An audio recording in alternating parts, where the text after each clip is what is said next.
You're now tuned in to the cold, hard truth. Cayman's #1 hard-hitting live podcast show, where we feature some straightforward conversations on political, social, and celebrity news and all things happening in the Cayman Islands and around the world. This show was created to give the people a voice and a means of being involved and informed without any filters. Sometimes it gets crazy, but we always keep it real. We bring you the tea, piping hot, so grab your favorite beverage and join the conversation via WhatsApp at 324-1612. Email tips@CaymanMarlRoad.com. Now, here's your host, Sandy Hill, broadcasting live from the beautiful Cayman Islands.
Those people that will be more comfortable taking my shoes off at work because I forget to even wear them when I leave my house. Yeah, you rocked up to a restaurant. No shoes, no shirt, no service. I know, I'm like, no shirt. Yeah. I had a shirt on. Well, you had a few Just drinks. a shirt. Yeah, exactly. All right, time is 7:27. Big news. I have some important news for you. Interesting news. It's Blake and Darren's Spilling the Tea with Sandy. Cayman's top news headlines of the day from CMR. Good morning, Sandy. How are you? Morning. Hey, good morning. Morning, Blake. Morning, Aaron. And morning to your thousands of listeners I know that are out there. And your hundreds as well. I'm just kidding.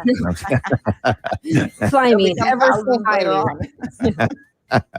They always go back and listen. Sometimes people message me 2 days after a show and they're like, oh, I was listening to Monday's show. And yeah, I mean, it's like me with podcasts. I don't watch them. I don't listen to them immediately. Sometimes it'll be about a week, you know. Well, we have 60 people watching right now. That's awesome. Yeah, 73 in total because we got YouTube people.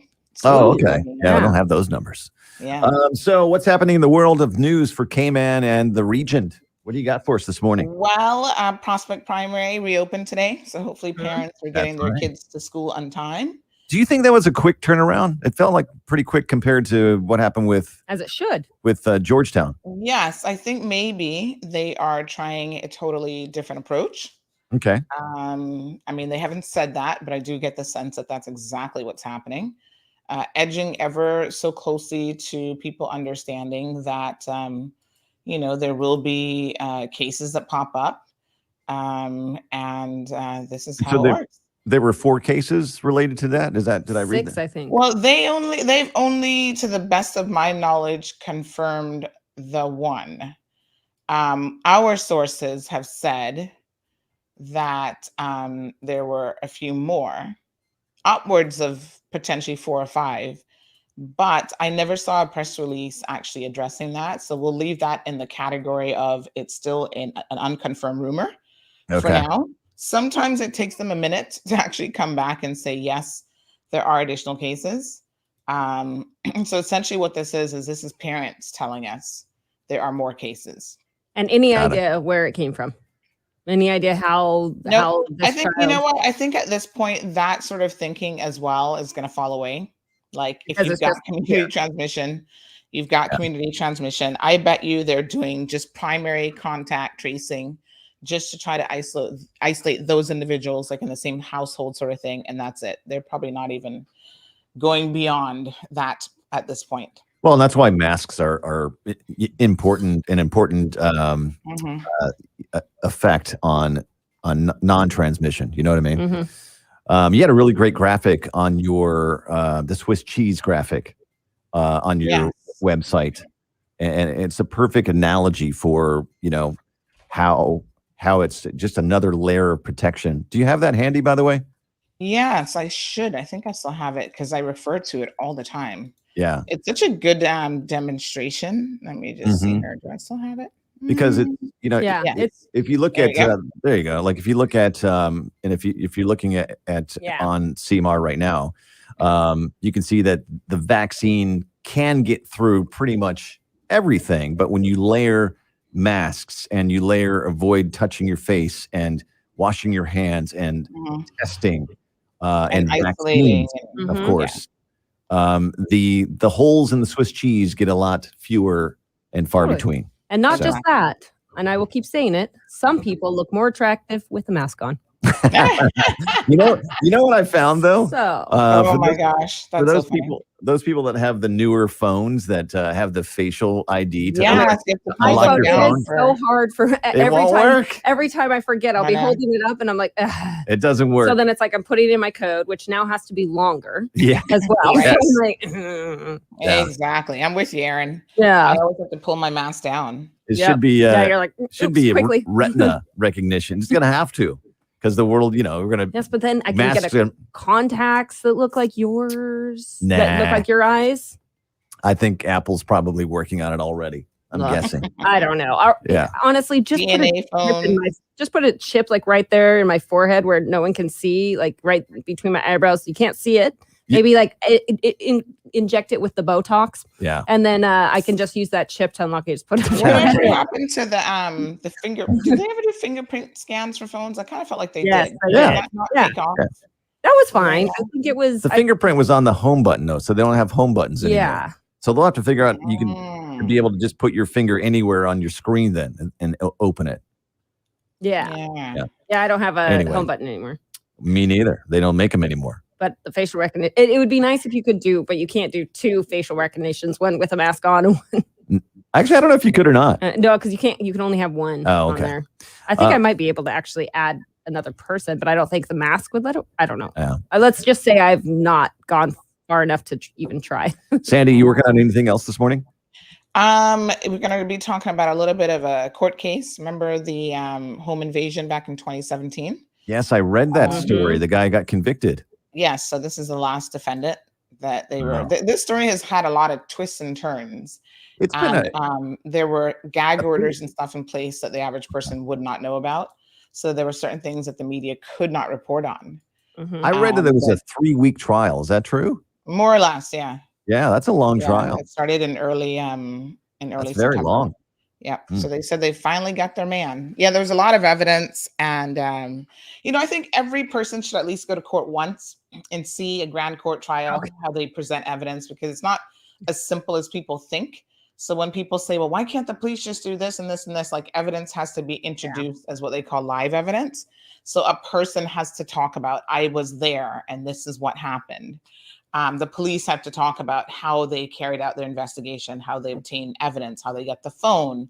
The forensic person who analyzed the phone has to either present live evidence or sometimes the defense and prosecution can agree in certain bits and pieces that are non-contentious. So if they agree that, yes, this was his phone, there's no dispute about it being his phone, then they allow it in, and they allow the forensic report that analyze the phone messages to go along with it. Of course, that was one of the key pieces of evidence in this case, and we'll delve into it a little bit, but he denied that he ever sent those messages and basically said the police was setting him up. I think we've all right, in this. I think we've all been to court. Seen court, in, yeah.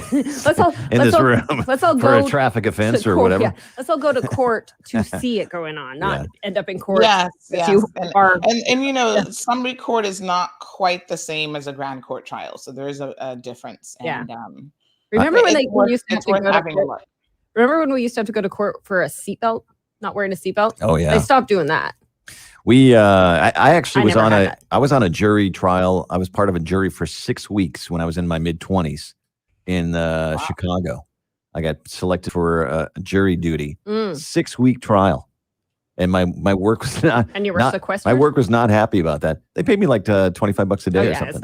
It's not. No, I wasn't sequestered. Yeah, you weren't sequestered. I got called to jury. That was sneeze. I got called to jury duty, and I had to prove. I'm like, I haven't lived there for 7 years, and I had to prove that I was here. And they kept trying to get me. I'm like, I'm not going to be on jury duty in Idaho. I'm not even in the States. We would, as parents, we would all probably find this case I was on more interesting nowadays. It was a class action lawsuit about I can't remember the company. It was a huge company. Maybe it was Procter and Gamble or somebody that made a baby formula called Neo Malsoy, and the way that they made it or didn't make it, it was lacking sodium or salt in the formula, and they knew it that it didn't have enough salt. And as we know, salt is very important for brain development, early brain development. So how sad. I know. And they say a lot of the kids that had that formula as a baby had were learning disabled. Oh man. And so the case was very interesting just from a scientific point of view. But what was really sad is a lot of the scientists that were working for the company knew what was going on and they didn't fix it. I just don't get how you can know something that detrimental and still just continue on and be okay with yourself. I know. It was so crazy. So obviously we found in favor of the defendants. I know, but that's what is not the defendants, the class action. What is that called? We're not lawyers. We just act like one's on radio. I mean, we that's funny. I don't know. I just what is monetary funds going to do for a family with a child like that now? And it could have been completely avoidable. Anyway, I digress. Let's go back to what else is going on. Any other big news? Yes. So I like how our conversations just go all over the place. So we're going to do a little bit. The DEH has some mulch that is available for free, and they're encouraging people to not allow this mulch to go to waste at the Prospect site. So I'd like to encourage people to go out there and grab buckets. Is this all from Hurricane Grace? Yes. Where's Tropical Storm Grace? Remember, she wasn't technically a hurricane yet. Yeah, she was. Yes, she was. Where's the Prospect area, or where's the? It is wherever the dump site was. So it's Poindexter Road, like in that area. Yeah. Oh, I know where it is. Yeah. On the back end, it's kind of like heading towards Patrick's Island. Yeah. All right, Sandy. Sorry for going long today, but our conversations do take sidebars occasionally. No worries. I think my listeners enjoy them, and now we've got 190 people tuned in. Just went up to 194. Awesome. Wow. Well, everybody watching, have a great day. Thank you. Sandy, you too as well. We'll see you tomorrow. All right, guys. Have a good one. All right, folks. Welcome. Good morning. Buenos dias. Bonjour. What else? I need to start doing all the languages like John. That used to crack me up. I used to have a good laugh when he would attempt to do all these different languages during the press briefings. Some of them are pretty good effort, but Prospect Primary, if you've got kids there, the government has said, bring your children back to school today. They're not going to do any delays. And a lot of people like Blake and Aaron are like, oh, that was pretty fast. I think that we're edging ever so closer to the reality that COVID really is here to stay. I know we keep saying that, but I don't think everybody believes it. They're like, no, it's going to just disappear next week. So as we edge closer, there appears to, be real life implications of what that means. So that means that when you have an outbreak in the school, even if it's a couple students, they are not going to stop and shut down an entire school for 2 weeks. Imagine if they did that with every positive that they had. Your children might as well just stay home and get no education at all. So I think that's the direction that they are going. And so we will continue to prepare for our lives to return based on those criteria. So we have a couple of things I want to talk about today. So good morning, one and all.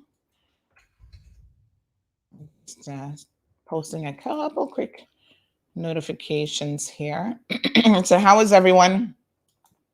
I feel a little bit congested today. My sinuses feel a little bit off. When you feel like you could just get some Vicks and lather it all over your face.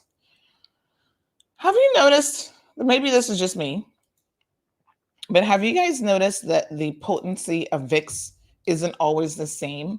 Like I have a jar that is like really, really old. Like I've had it, well, probably over 6 months because I don't really use that much Vicks, right?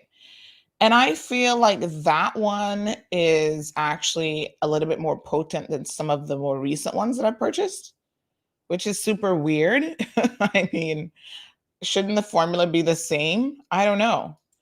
But that one, maybe is it a case of the longer it sits, the more potent it becomes? Perhaps.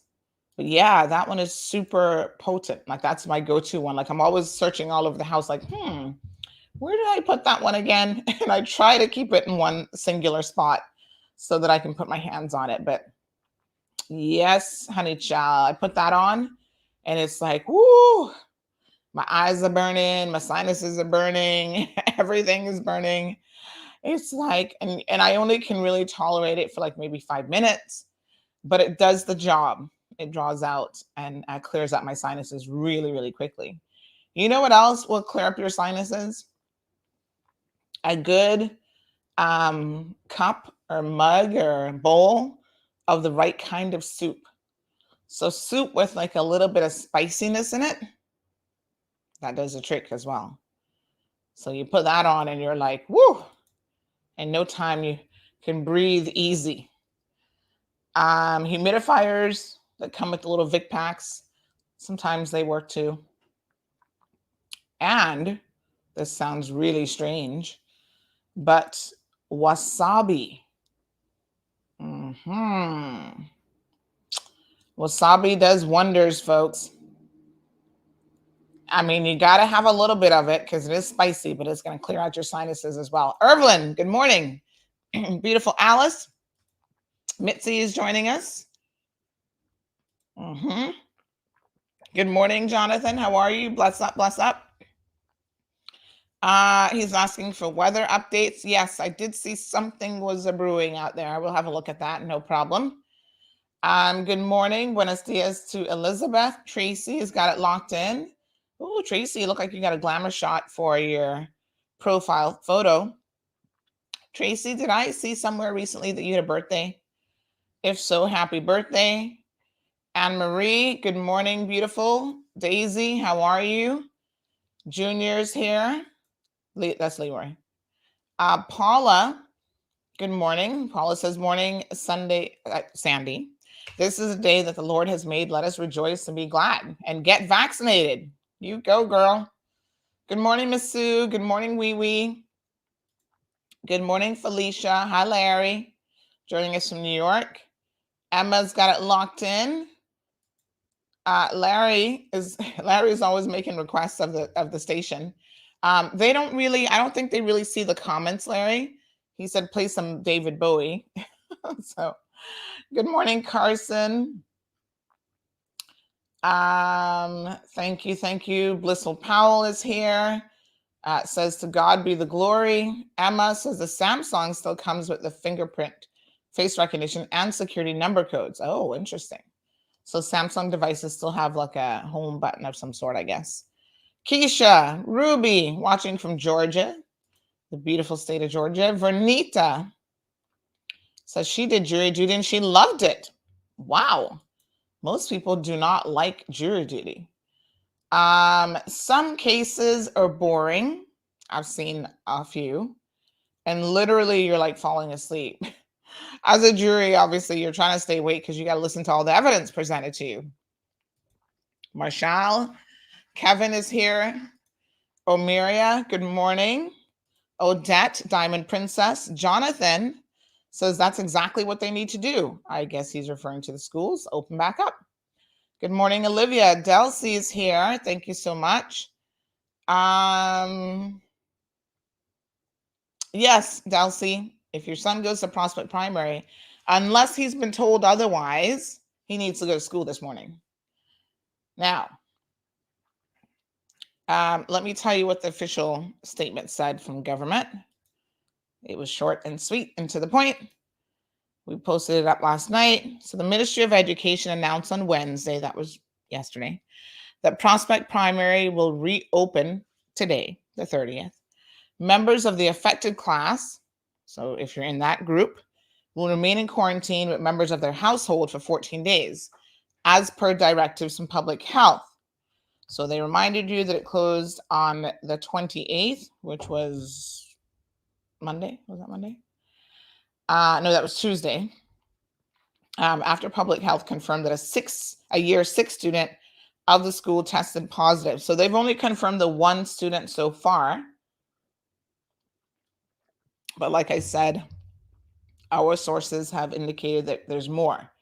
I guess if they're all in that classroom, the school is saying, listen, we're going to contain it this much, but we're not going to shut down the entire school. That's going to be the way forward. Louis, pleasant good morning to you from Detroit. 48 degrees already? Wait a minute. It's September. Weren't you just in the 80s like 2 days ago? That's the thing about the weather, particularly in the States. Man, it can fluctuate. I miss me some Florida sometimes because you go from like 80 degrees and then the next day you get a cold front coming and it drops to 30 and you're like, what? Pull out the turtlenecks. Do people wear turtlenecks anymore? Are they still fashionable? I used to like a turtleneck back in the day. They just kept you nice and toasty, all warm in the neck area. Yeah, pull out your turtlenecks and your little sweaters and boots and all the stuff that you don't wear every day in Florida. It's kind of fun to wear something different.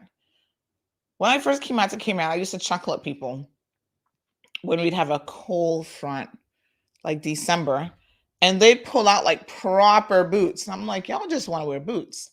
This is a fashion statement. This is not a weather necessity. Literally, they would pull out the boots and the jackets and stuff. I'm like, who owns a jacket in Cayman? Like, I own, I guess, pullovers. What do you call them? Hoodies. I think I may still have one jacket, and that's in the event that I ever travel somewhere and I'm traveling into cold weather. I can at least take a jacket with me. So Jonathan says the herb does the same thing. If you smell it, you know it's working. Yes, Tracy, good morning. It's going to clear out my sinuses. Is that right? The thing with smoking anything, Jonathan, and this is where, you and I are going to have to agree to disagree, is smoking anything is not good for your lungs. I don't care how good you want to argue that substance is. The process of smoking something, of actually lighting it up, creates carcinogens. That's the same reason why even food, if you're grilling food, it has carcinogenic properties to it because the process of putting it on the grill, that's why it's charred, like all those black little charrings and stuff. They're not good for your lungs and your overall health. They are cancer causing.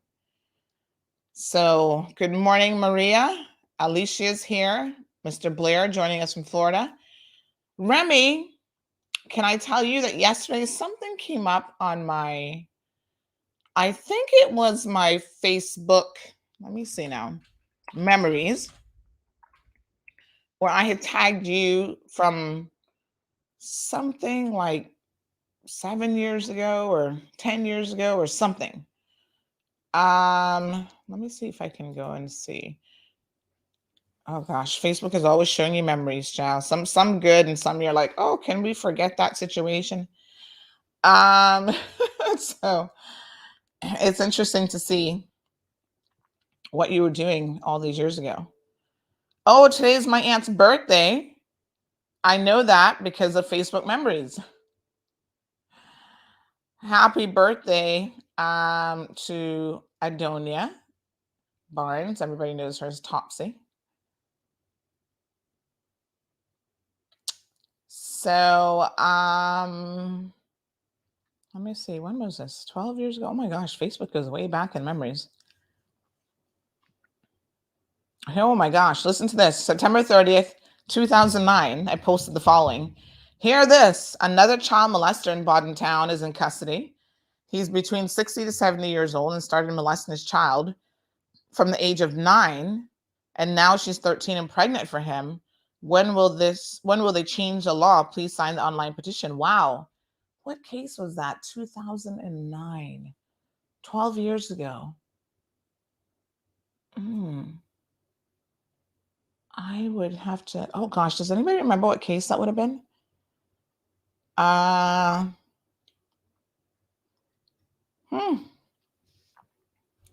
that's what I was saying 12 years ago. Looks like I joined Facebook based on how far back I go 12 years ago.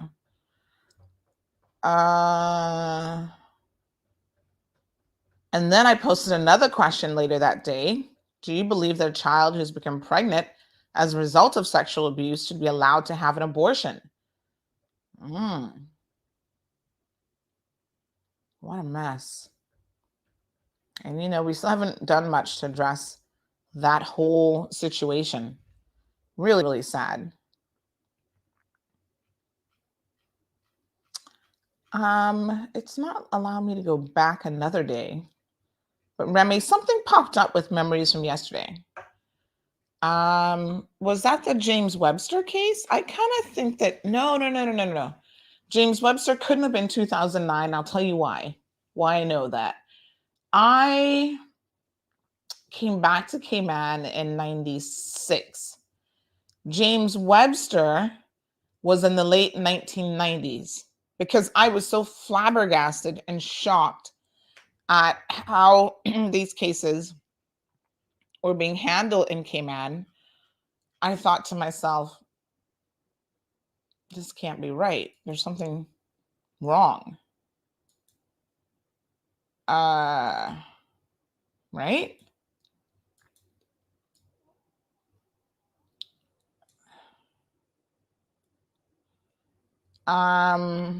So I want to say that if I came back in 96, it's probably like 98 or so that case came out, maybe 99, but I feel like it wasn't even 2000 yet.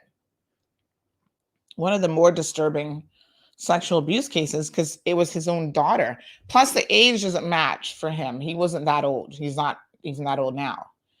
And this man had been molesting his daughter for years and eventually got her pregnant. That's how they discovered the child molestation. Very, very sick situation, I got to tell you. It really physically upsets me. A lot.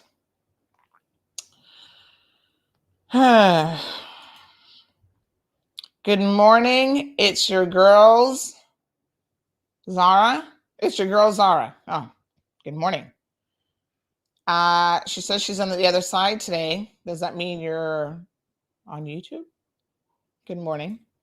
Remy says gas prices are soaring, but nobody's addressing it. Oh my God. Speaking of gas prices, what's going on in the UK with gas?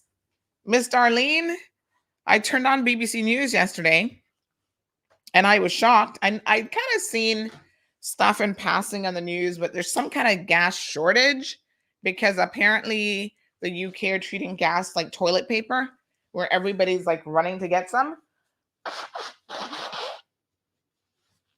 Any idea why, though? Why y'all running to the petrol station, as you would say in the UK? What's going on there? I saw some headline about this is what you get for leaving the European Union. Like, this is one of the downsides of Brexit. I said, what a hot mess. So naturally, that's going to have a knock-on effect on us. And once that happens, everything's going to go up. All of our shipping, that was up anyway because of COVID. Chain supply lines are being interrupted and so on. And so the cost of goods are going to increase, the cost of food, because your food is trucked a lot of places. I remember learning a little bit about the trucking business when I was in university, because I met an acquaintance who was a trucker, and he used to drive from California to like Florida for years. And they pick up produce from like one part of the US and they'll truck it, somewhere else. And that's big business being, and they actually make pretty decent money too, being a trucker in these refrigerated trucks where they're carrying a lot of produce and goods and so on. So Remy, we'll see what we can find out, but I think it's world events that are causing this to happen.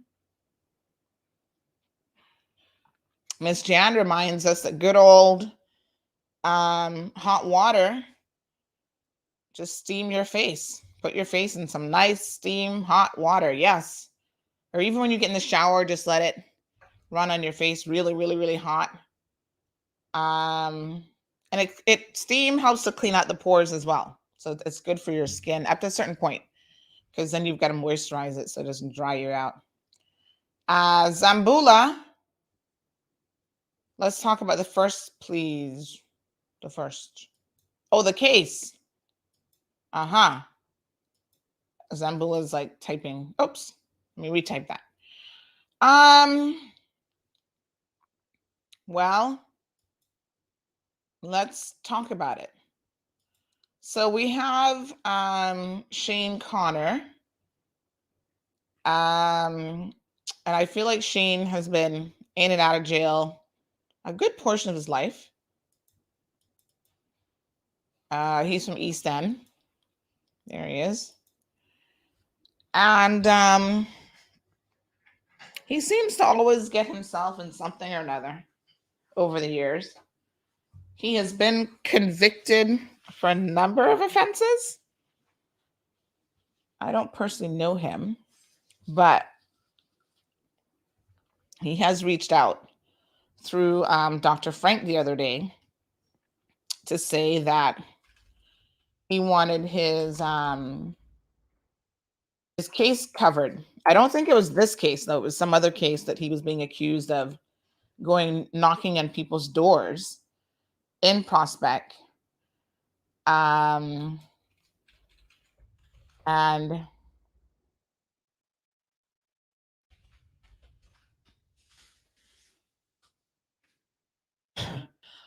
soliciting women, I guess. That would be the thing to say what they were accusing him of. He was on, oh God, this guy has had a number. I'm just looking back here. So back in 2015, he pled guilty to burglary and attempted burglary back in some incident in Georgetown. So at that time, he was on remand for many months in connection with all sorts of different offenses, from rape to threats to kill, covering several different incidents. But he had been freed after all the charges against him were either dropped or he was acquitted. So he's got a little bit of somewhat of a lucky streak, I guess. I don't know. And it didn't take long for him to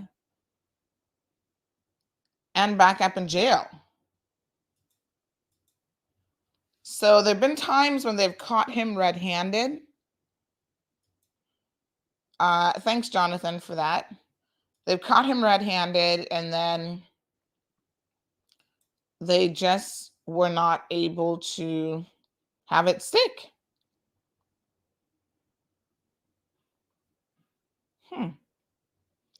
He was also in court for assaulting. This is back in 2015.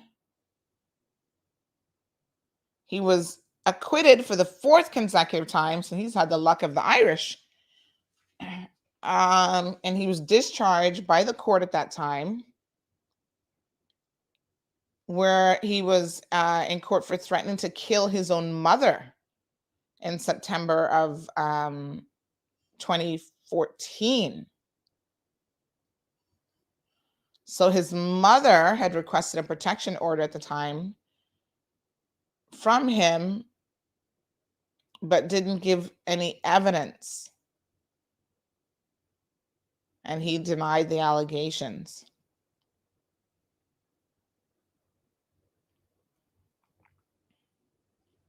So that protective order was for 3 years.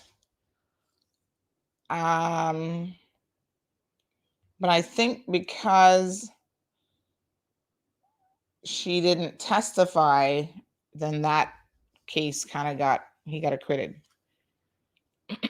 So he always blames the police, because even back then, this report says that he had reported that the police or prison officers had taunted him and so on.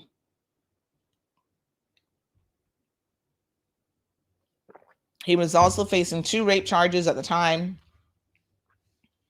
unrelated and separate cases. And the complainant withdrew the allegations, and Connor was acquitted. So this is what I was saying earlier about evidence, right? Sometimes, in a lot of cases, especially cases involving a victim, if the victim does not cooperate with the authorities, then you don't have a case, basically.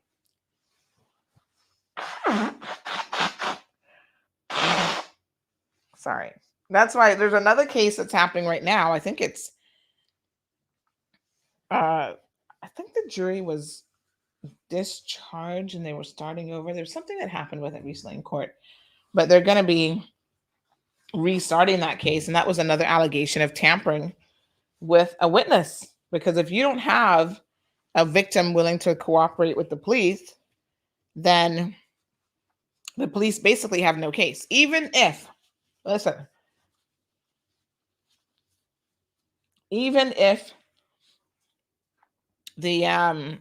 police have a witness statement, because like I said, that witness statement in most instances can't just be entered into court, because the defense has a right to be able to cross-examine anyone who's accusing a defendant. And you can't cross-examine a piece of paper, right? So in this current case, you guys might remember this, and I was shocked when it happened. And it actually happened right before CMR got started. So back in 2017, we started like June of 2017, but we started the end of June. This incident happened the beginning of June. And I know the sister of the victim.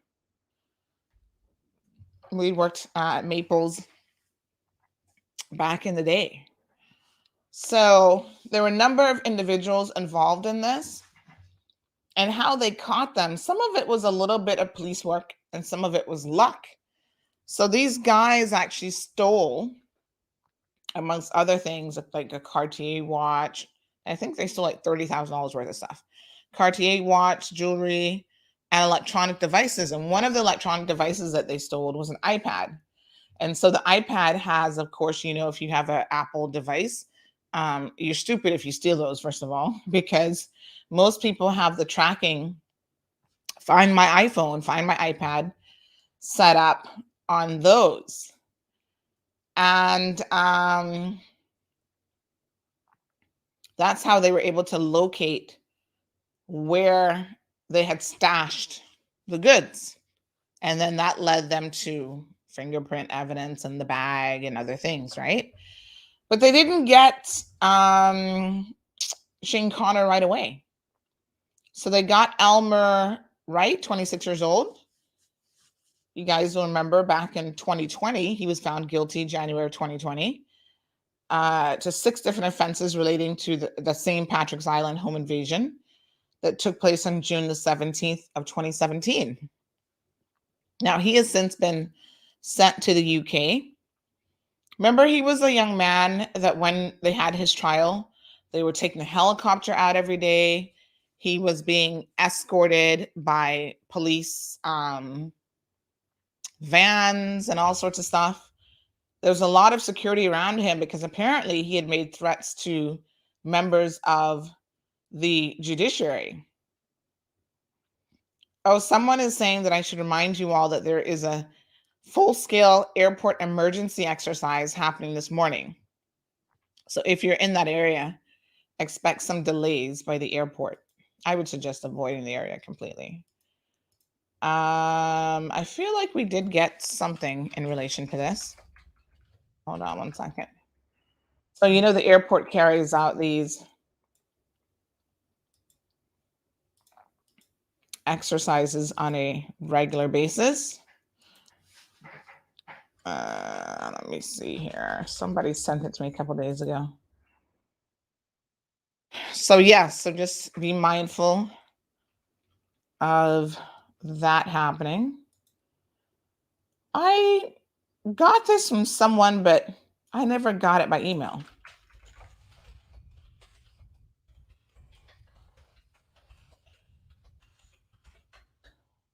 Huh. Strange, to be honest. So just a reminder, I'll stick it up on the social media platforms as well, in case you're going to be in that area. So anyway, it took them a minute to charge him.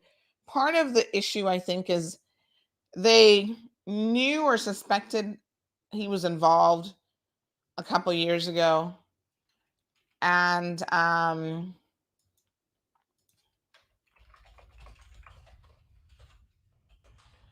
they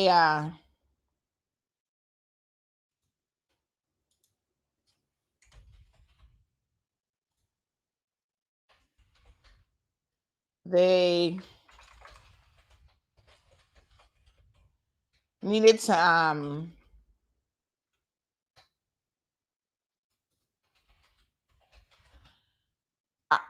I think that when someone has a history of getting off in cases, maybe they needed to build their case a little bit more against him. There were a lot of things, like I said, that happened behind the scenes in the background of this case. And some things we were not permitted to report on. My apologies, because there was a gag order in place. And I think with certain aspects of it, there still remains some sort of order as well. So his lawyers were doing a lot of back and forth with the prosecution behind the scenes about evidence and admissibility and all sorts of stuff. So we can't get into any of those things. But at the end of the day, they finally proceeded with the case about 3 weeks ago. And they were able to press on with the case, and they actually got a conviction.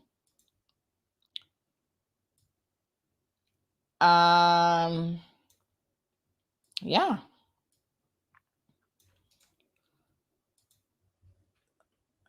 So, you know, he'll probably be spending quite a bit of time in jail for this. And given that he actually has previous convictions, I suspect that the prosecution will be arguing for a lengthy sentence.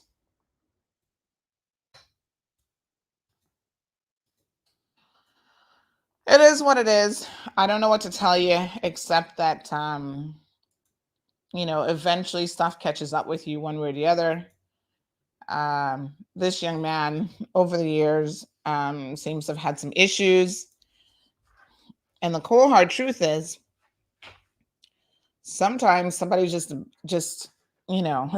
they just are who they are. And there's, at this stage in his life, I mean, people can be redeemed, but when this has been your entire life, I don't know. I don't know if you ever are able to recover and turn things around.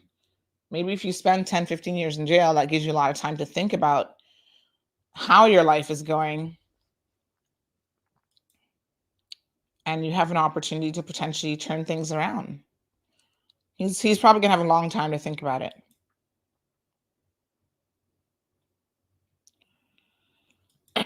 So good luck in jail. I don't know. That's gonna be a long haul. I'm sure his lawyers will appeal. They always appeal and kind of run through the system. That's your money, by the way, that's being spent on things like that. Good morning, Al Lizette. Thank you so much. Yes, thank you, Zambula. That's Kurt Carter, and allegedly tampering with a witness. Remember, he's not yet been convicted of that offense. I'm trying to remember what happened the last time he was in court. The allegation is that they tried to pay off a witness to not be a witness anymore, to not testify. What a hot mess. Yes, he had lead counsel. He had, what's the name of it? The guy's name, he's an English defense attorney. He comes here as a QC. He comes here and visits. His name is, let me tell you what his name is. Really nice fella, actually, as lawyers go. Paul Kelleher, I think is how he pronounces it. So basically what he said was one of the people that testified against Shane was this young man who was part of the home invasion. So he was kind of like their key witness, right?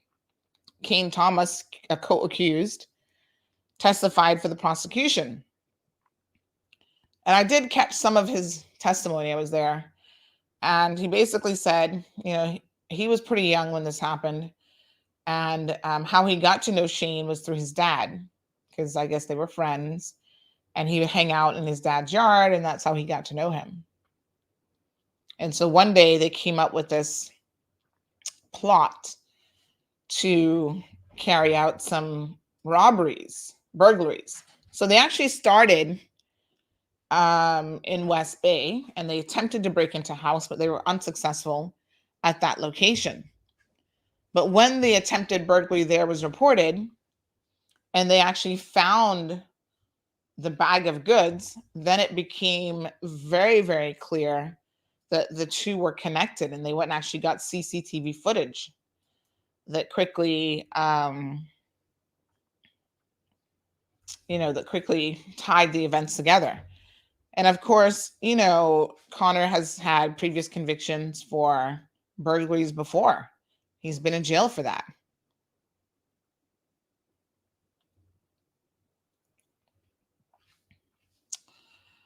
So they say he was the fourth man, and now the jury has, and it was mostly women on this jury, they accepted that was the case. They actually had the victims join in by live link.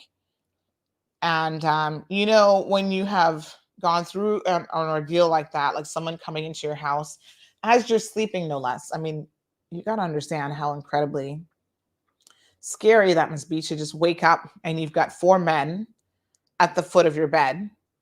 They tied them up with, I think it was duct tape, tied their hands and feet. They threatened to sexually assault the woman. They threatened to kill the man for sure as well. One of the guys said something like, oh, you'll be number 6. I've killed 5 others and you'll be number 6 or something like that. So they gave a lot of very, very interesting evidence. They had phone evidence that showed that he was in Georgetown, because part of his alibi was that he was actually in East End at the time with his father at Pirates Cove Bar or something like that. So the police were like, the prosecution presented the fact that no, your phone was actually showing that you were in Georgetown. How can you be in East End if your phone was showing in Georgetown? His defense is that the police didn't do a good job demonstrating that what he was telling them was true. And I thought to myself, but that's not the police's job. First of all, if you're waiting on them to exonerate you, you're kind of confused about how the legal system works. So he's saying that the police could have gotten a statement from his father and they didn't.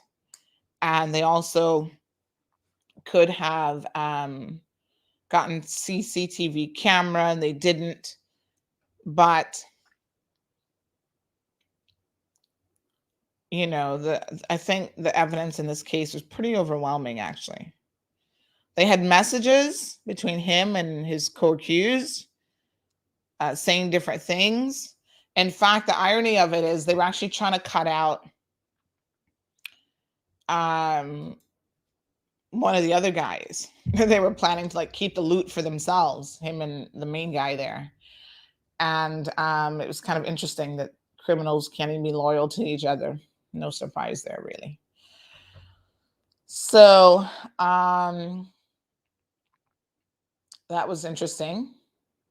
So 2 of the brothers, the Thomas brothers, Nickel Thomas and Kane Thomas, had both admitted their involvement in the case. So Nickel was the lookout man, right? So his home actually overlooks the airport with a clear view of the police chopper. Listen how smart these guys think they are. And he had agreed to message the robbers to let them know when the police were on the move, so they could show phone contact between Nickel Thomas and Shane Connor, right? So Kane Thomas was the first man to be arrested, and they had messages that were talking about how careless Kane was. So after he got arrested, they were still messaging each other about how careless he was and how they're going to share up the proceeds of the burglary and actually cut him out of it.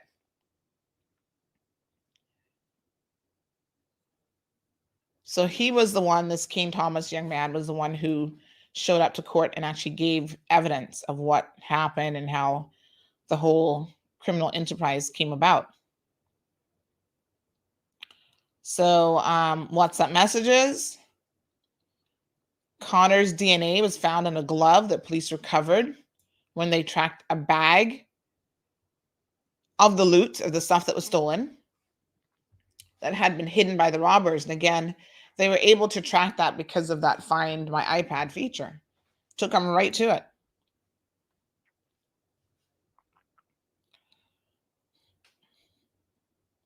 I listened to the evidence of, especially the woman, Maria Butler, of what happened that night, her and her husband. I don't know if they've completely moved from Cayman, but they are living overseas now. Really, really sad. 4 o'clock in the morning, being awoken by 4 men. I mean, you got to understand how scary that must be. So they woke up with these men shining small torch lights in their faces, they said. And then the men said this is a robbery and demanded to know where their cash and jewelry was.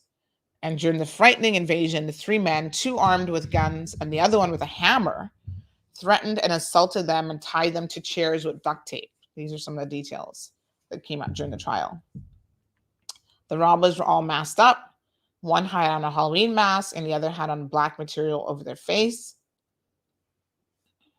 At least one of the men was very threatening and aggressive, and one made lewd sexual threats towards Maria, which made the couple fear that she would be sexually assaulted. This is their live evidence that they gave. They put the guns to their heads and threatened to kill them, telling them that they had killed 5 people already. And unless they told them where the safe was, they would become numbers 6 and 7. The entire ordeal lasted about 40 minutes before the men made off with about $35,000 in cash and valuables. Of the valuables included Maria Butler's mobile phone. And when she was able to free herself after the robbers left, she called the police and they arrived, and she used the app on her iPad to locate the phone and to track it down. I thought most criminals by now know not to steal somebody's phone or any electronic device that can be easily tracked. That's stupid. But good thing that criminals are not always that bright. So, as luck would have it, that took them right to the backpack. They recovered the phone, clothes, gloves, and it was one of those gloves that was later connected back to Connor with the fingerprint. King Thomas was arrested later that morning when he was spotted driving in Georgetown with defective lights. How ironic that that's actually what made him got caught. It's like, maybe he wouldn't have gotten caught if he didn't have that defective light on. Or he wouldn't have gotten caught that morning because that's why the police stopped him. Isn't that something? When police officers pulled him over, he sped off and then crashed into a light pole following a police chase. The officers then searched the car and found clothes doused in gasoline in a garbage bag. So they were going to, looks like the plan was to actually burn the evidence. Officers then searched the car and found they found the clothes, duct tape, WD-40, and other items that were later linked to the crime. So this eventually led to 4 suspects being arrested and charged, with Nikel Thomas charged and pleading guilty to aiding and abetting the crime. But it took them, like I said, some time to... Connor was originally arrested at the beginning of the investigation, but he denied any involvement and again told police he was in East End all night. He was interviewed multiple times, maintained his innocence, and it wasn't until afterwards that Kane Thomas gave evidence against Elma Wright in January of last year, and he actually said that Connor had recruited him and was the 4th man involved in the crime spree. So they got a conviction. We'll see what happens from there and where matters go from there, but it's a hot mess. Really is sad.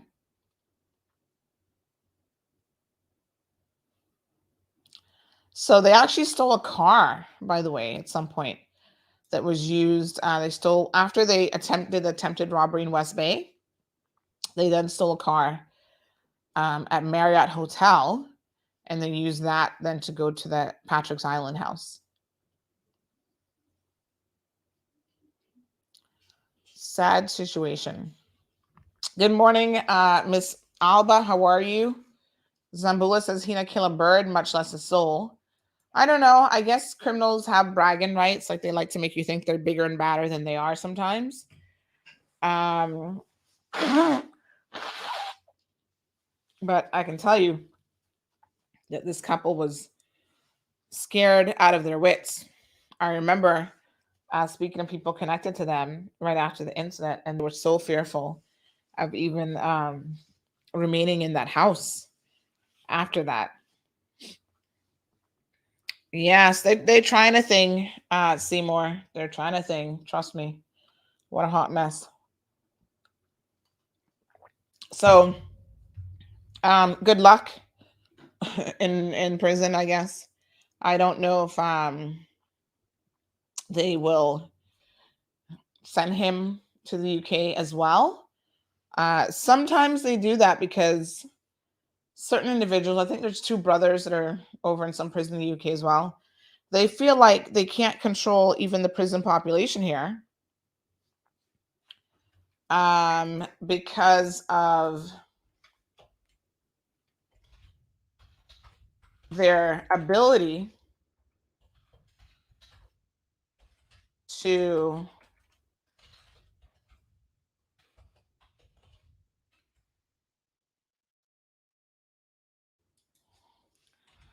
continue a criminal enterprise. Even though they're in prison, they still have some sort of impact over others. And, we have seen or we've heard that they can also control criminality from their jail cell. So what they will do is they will remove them entirely from the Cayman Islands and put them elsewhere. I think we have some sort of arrangement with the UK where I'm pretty sure we're paying for that pleasure. But they will take them for us. Brenda's asking if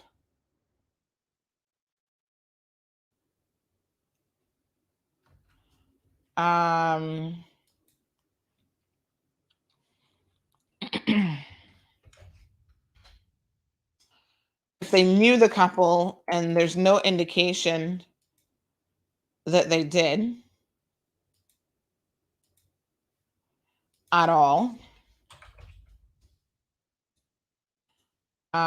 They were just unlucky. Right?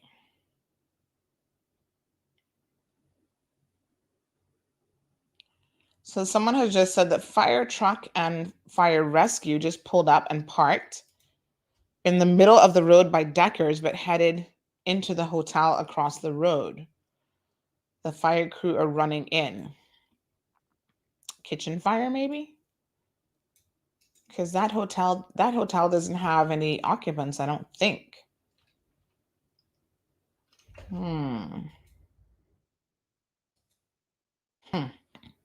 Let me see what I can find out. Sorry. Let me just take a quick break. I do need to run and properly clear out my sinuses.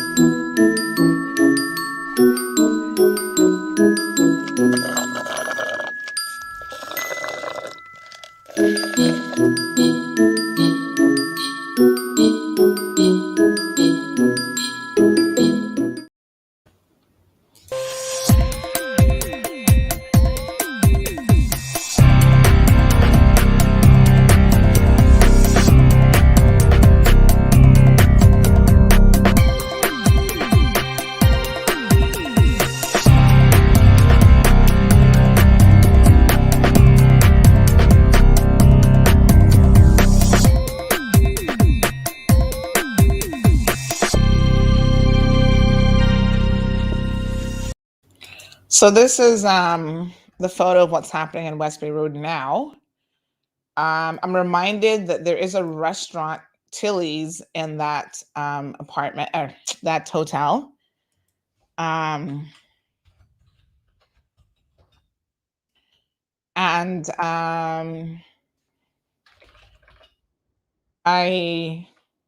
don't know if they have a restaurant fire or what's going on. But there you go. We'll keep you updated as we know more. Tracy says Palm Heights Hotel, formerly Hyatt. Oh, are they a quarantine facility? Huh. Okay. Thank you for that, Tracy. Miss Julie says, wonder how they knew about the safe. Well, they didn't know about the safe because there was no safe. So this is where criminals must think everybody in Patrick's Island has a safe, because they walked in there. Where's the safe? Where's the money? Not the brightest.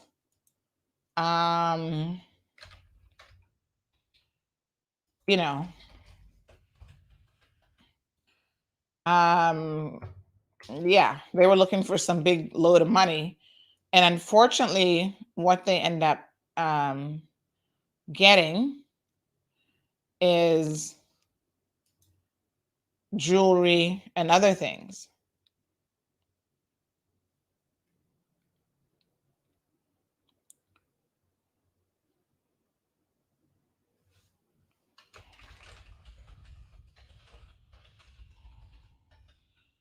So yeah, they were just misguided from the onset about what they could get. Mind you, I suppose $35,000 for 40 minutes worth of work, if it actually had paid off in their favor, they might have reasoned was a good risk. But how do you unload? See, this is where criminals are just sometimes not the brightest. Because if you have a Cartier watch, right, and you try to unload that, how do you do that? Where are you going to sell? Who are you going to sell it to? You know, Cartier watch, depending on the watch, can definitely be worth thousands of dollars. But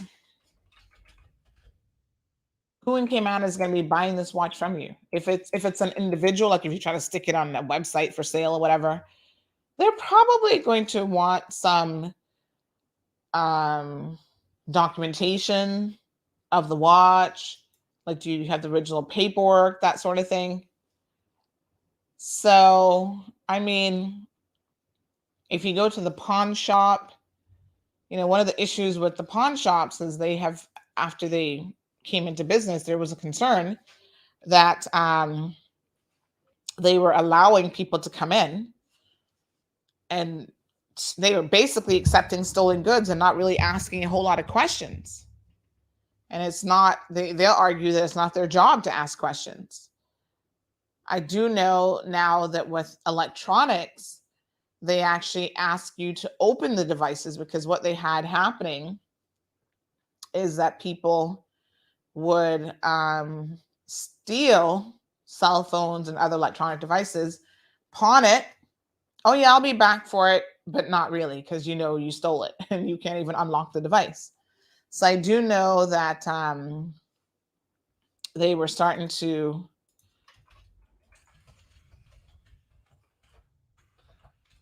ask people to at least unlock devices, because again, if you don't have the unlock capability with these phones, especially an iPhone, you'll never be able to use that iPhone, because even if you wipe it and you try to use it, it's going to ask you for the original login. That's one of the security features of the phone. So someone just mentioned that Tilly's is actually closed from September the 6th until October the 5th. So they're closed until next week, Tuesday. So they're not sure what could potentially be going on there.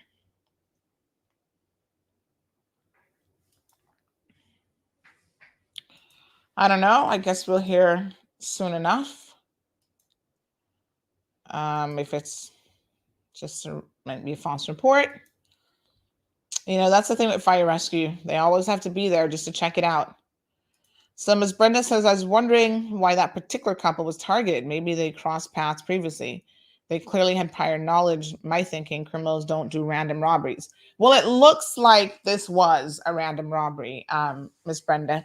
There was never any indication that they had scoped out a location before. Like literally, because they were unsuccessful in West Bay, I think they got in a car and just kept driving.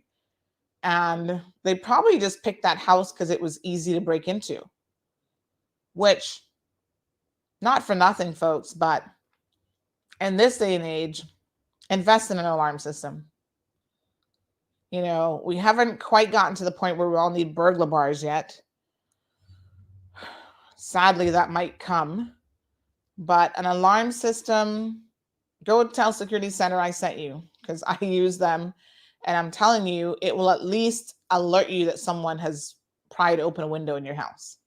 And more importantly, it's going to alert the police immediately as well. And they're not going to get 40 minutes to come in and torture you, tie you up with duct tape, threaten to sexually assault you, pistol whip you. I think they took the hammer and hit this poor guy on the knee. The couple did sustain some injuries as well. So I think they just picked that house because it was easy to get into. Sliding glass doors, folks, can be very, very easy to get into. And there are devices that you can use to make those a little bit more challenging to get an access point through. They might look good, but they're really not the most secure devices. So that's where you gotta always think about security. It's horrible, really, that you live on such a beautiful island and you think everybody's nice and you wish you didn't have to think about these things. But unfortunately, just like you have a hurricane preparedness plan, I think that most households should have a safety plan. In the event of this, what are we going to do? If someone comes in, what are we going to do? Some people will try to keep, I know I've got a aunt and uncle child, you break in on them, you gonna get pistol whipped because they keep something very close to the bed that they can grab in a hurry. But let's be honest, most people, if you've never been through it, you don't know exactly how you're going to react to the situation. And what ends up happening is that especially when you're woken up out of a deep sleep, 4 o'clock in the morning, I'm sure they were in a deep sleep, you're not even thinking, you're not agile mentally. So they catch you off guard. They have the benefit of having planned to some extent to break in and what they were going to do. And you're just woken up and you're like, what the heck is this? And the most important thing in that moment is just to stay alive. Never fight. Somebody wants to rob you. Never fight it. Just give them what they want, because whatever it is that they want, that Cartier watch can be replaced. It might even have insurance on it. Like, none of that stuff is really worth it, to be honest. This brings me to another case that we've been watching out of Florida, Orlando. You guys saw this because we reported on it a couple times. Mia Marcano, her father is originally from Trinidad, and she has gone missing from Orlando, Florida. She was seen last week, Friday, late in the afternoon. She got off of work and has not been seen since. She was supposed to be flying from Orlando to Fort Lauderdale back to her parents' home. Only 19 years old. And each passing day, I think those of us who have been aware of, these types of cases know that with each passing day, unfortunately, the chances of recovering this young lady alive is dwindling by the minute. Share a video here of what the latest is as of yesterday. You don't want to put any bad energy out there, because of course you're always hoping against hope that her family will have some good news. But as someone who's followed a lot of cases, even having lived in the US, I can tell you that at this stage, it'd be a miracle for this young lady to be returned safe. First of all, she's a beautiful young lady, only 19 years old. She worked at this apartment complex where she lived. And the young man who also worked there with her apparently had some sort of an infatuation for her. And she kept, saying that she was obviously not interested in him. And he one of her family members, I was reading an interview yesterday, said that for a while he had stopped messaging her, and then the messaging like picked up again. Now, listen to me. Be paranoid. People will tell you can't live your life with paranoia. I'm telling you, be paranoid. Because even at 19, when I lived in the States, and I'm going to tell you why I'm paranoid, because when you come very close to being a victim and you knew it, you probably take a little bit extra precautions in life. A maintenance man at a condo like that, a complex like that, has a master maintenance key, which means that he is able to get into every single apartment. And in fact, after she went missing, they then discovered that he had entered her apartment. Now they found blood in the apartment on her pillow. They found, I think, a broken window or something. There was obvious signs of a struggle that she was trying to, it looks like, get out of the apartment. And someone is saying these men can't understand when you're not interested.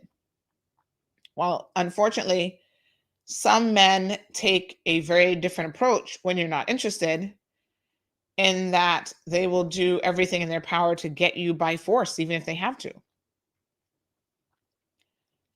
So if someone makes advances at you and you have rebuffed those and they continue, take it very, very seriously, especially when they have access to go into your apartment. Like I personally would have probably moved and quit my job.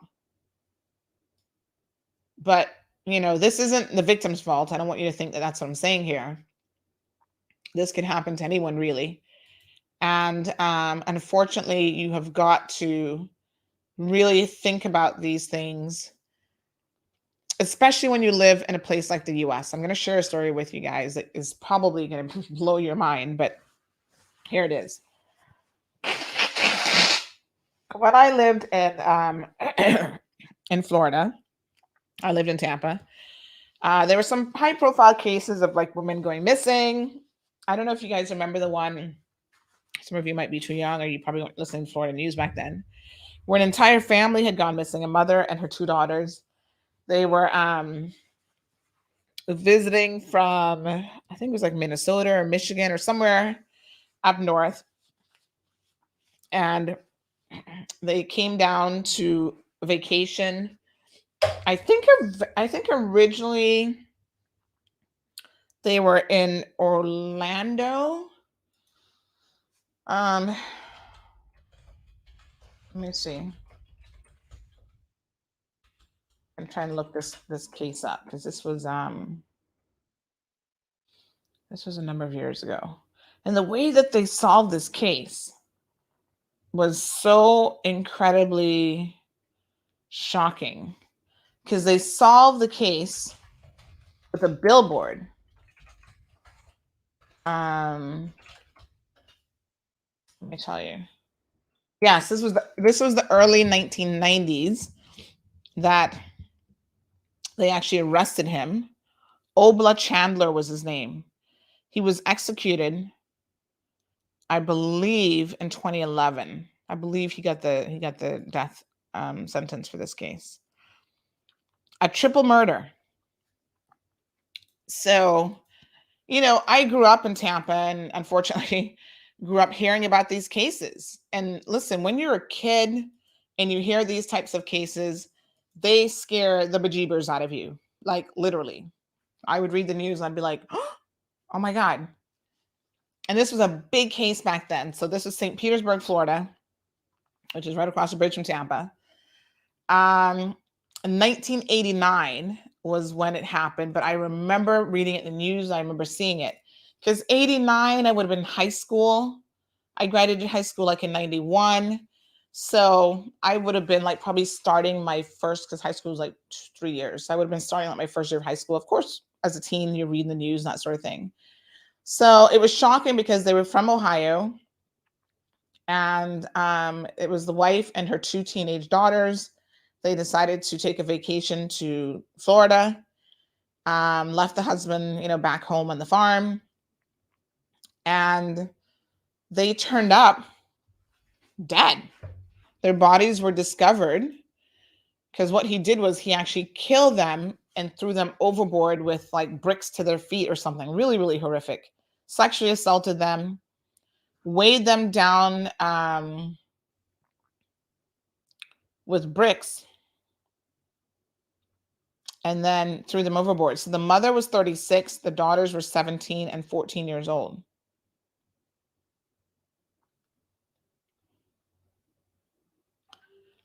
So this was a really unbelievable case. And the thing that the detective said at the time is that when he threw them overboard, they were actually still alive. So they died by drowning. And it got a lot of media coverage. It was just such a horrible thing. It was even featured on the show Unsolved Mysteries because he got away with it for a little while.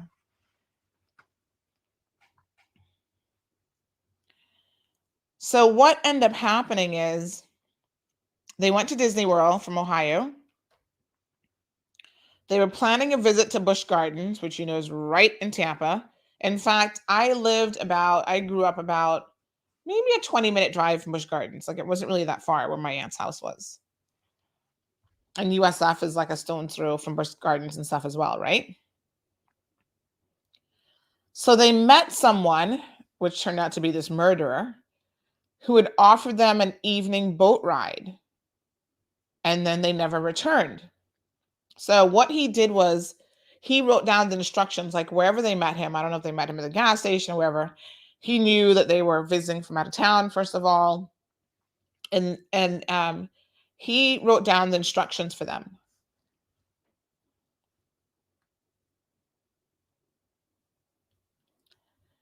And in the instructions, he said, like, turn here, whatever, where to meet them, where to meet his car. So this case went unsolved for like years. And then somebody had the idea. They did like profiling of him. They're like, listen, he's definitely a serial killer. He has probably killed before. We're pretty sure he's killed since then. And someone said, why don't we take the note that he put up and put that on a billboard? And they did that in the 1990s. And I remember, this is so weird, right? I remember driving around Tampa and actually seeing the billboard, like the sign that they just took it and stuck it on a billboard. Do you know who this could be? Wow. And it turned out to be this guy, Oba Chandler, 46 years old, blue-collar charmer is how they described him, married at least 6 times, father of 9 children, at least.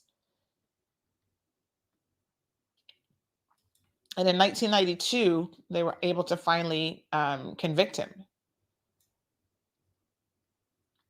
So you grow up like kind of being surrounded by this stuff. And it's very different, I think, than kids who grew up in Cayman or on an island. You're probably so much more trusting of people. And so I always had a sense that like, oh my God, locked doors. You're always paranoid, even as you went off to university to live by yourself. There was another high profile case that year that I was going away to university in 1991 at the University of Florida. There was a serial killer on the loose killing university students, girls, raping and killing them and whatever. They eventually caught him like living out in the woods close to University of Florida. So there was always a sense that you got to just be super, super careful. Like most students, first year, you want to live on campus. You feel a little bit safer, even living on campus. You can't trust people. You meet people, you're young, you're starting to want to date and whatever, but you just got to be so careful. So when I was in high school, I had something happen to me that I thought I could have been the victim of a serial killer. Like this dude was legit crazy. Like something wasn't right. So I was in my senior year of high school, and my uncle actually worked at the mall. He was like a maintenance guy at the mall. So my aunt had left because I think my grandfather had died and she had to come back to Cayman, and I wasn't able to come. So I had to stay, and it was like right before school was starting, but we were working on we had a summer reading list that they'd given us, and we had to do our summer reading list. So because I couldn't be left alone at home, I was still a minor, and my aunt was like, "Ooh," she was super strict child. She didn't leave you alone anyway, So, in the mornings, I would have to get up at the crack of dawn because my uncle had to go to work really early. And I would go with him. And then he did like the morning shift. So by like 2 or 3 o'clock, he was done. And so I would just go and hang out at the mall until he was ready to go. So I would take like my book with me, work on my summer reading list, sit in the food court early in the mornings. At that particular mall, this was actually Tampa Bay Mall.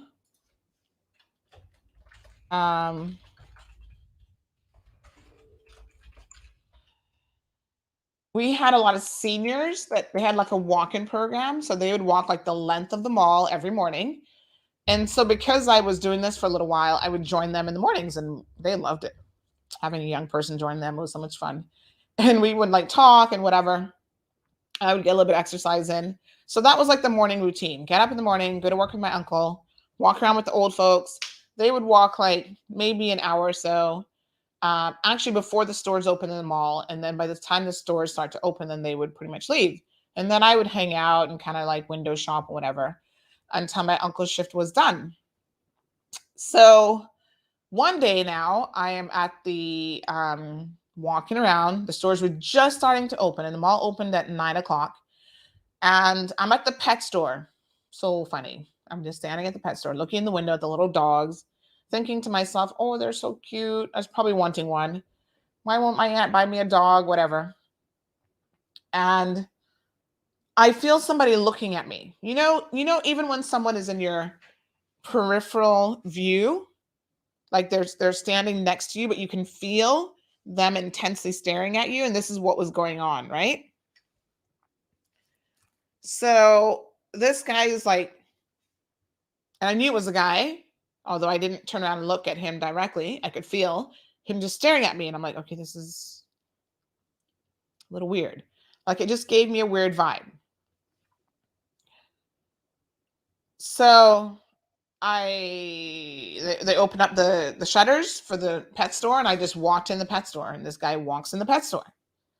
So I go and I look at, they had a little thing in the middle, a little display thing with the puppies. They just put them out there so they could run around and play. And I start playing with the puppies, and he's just like standing there.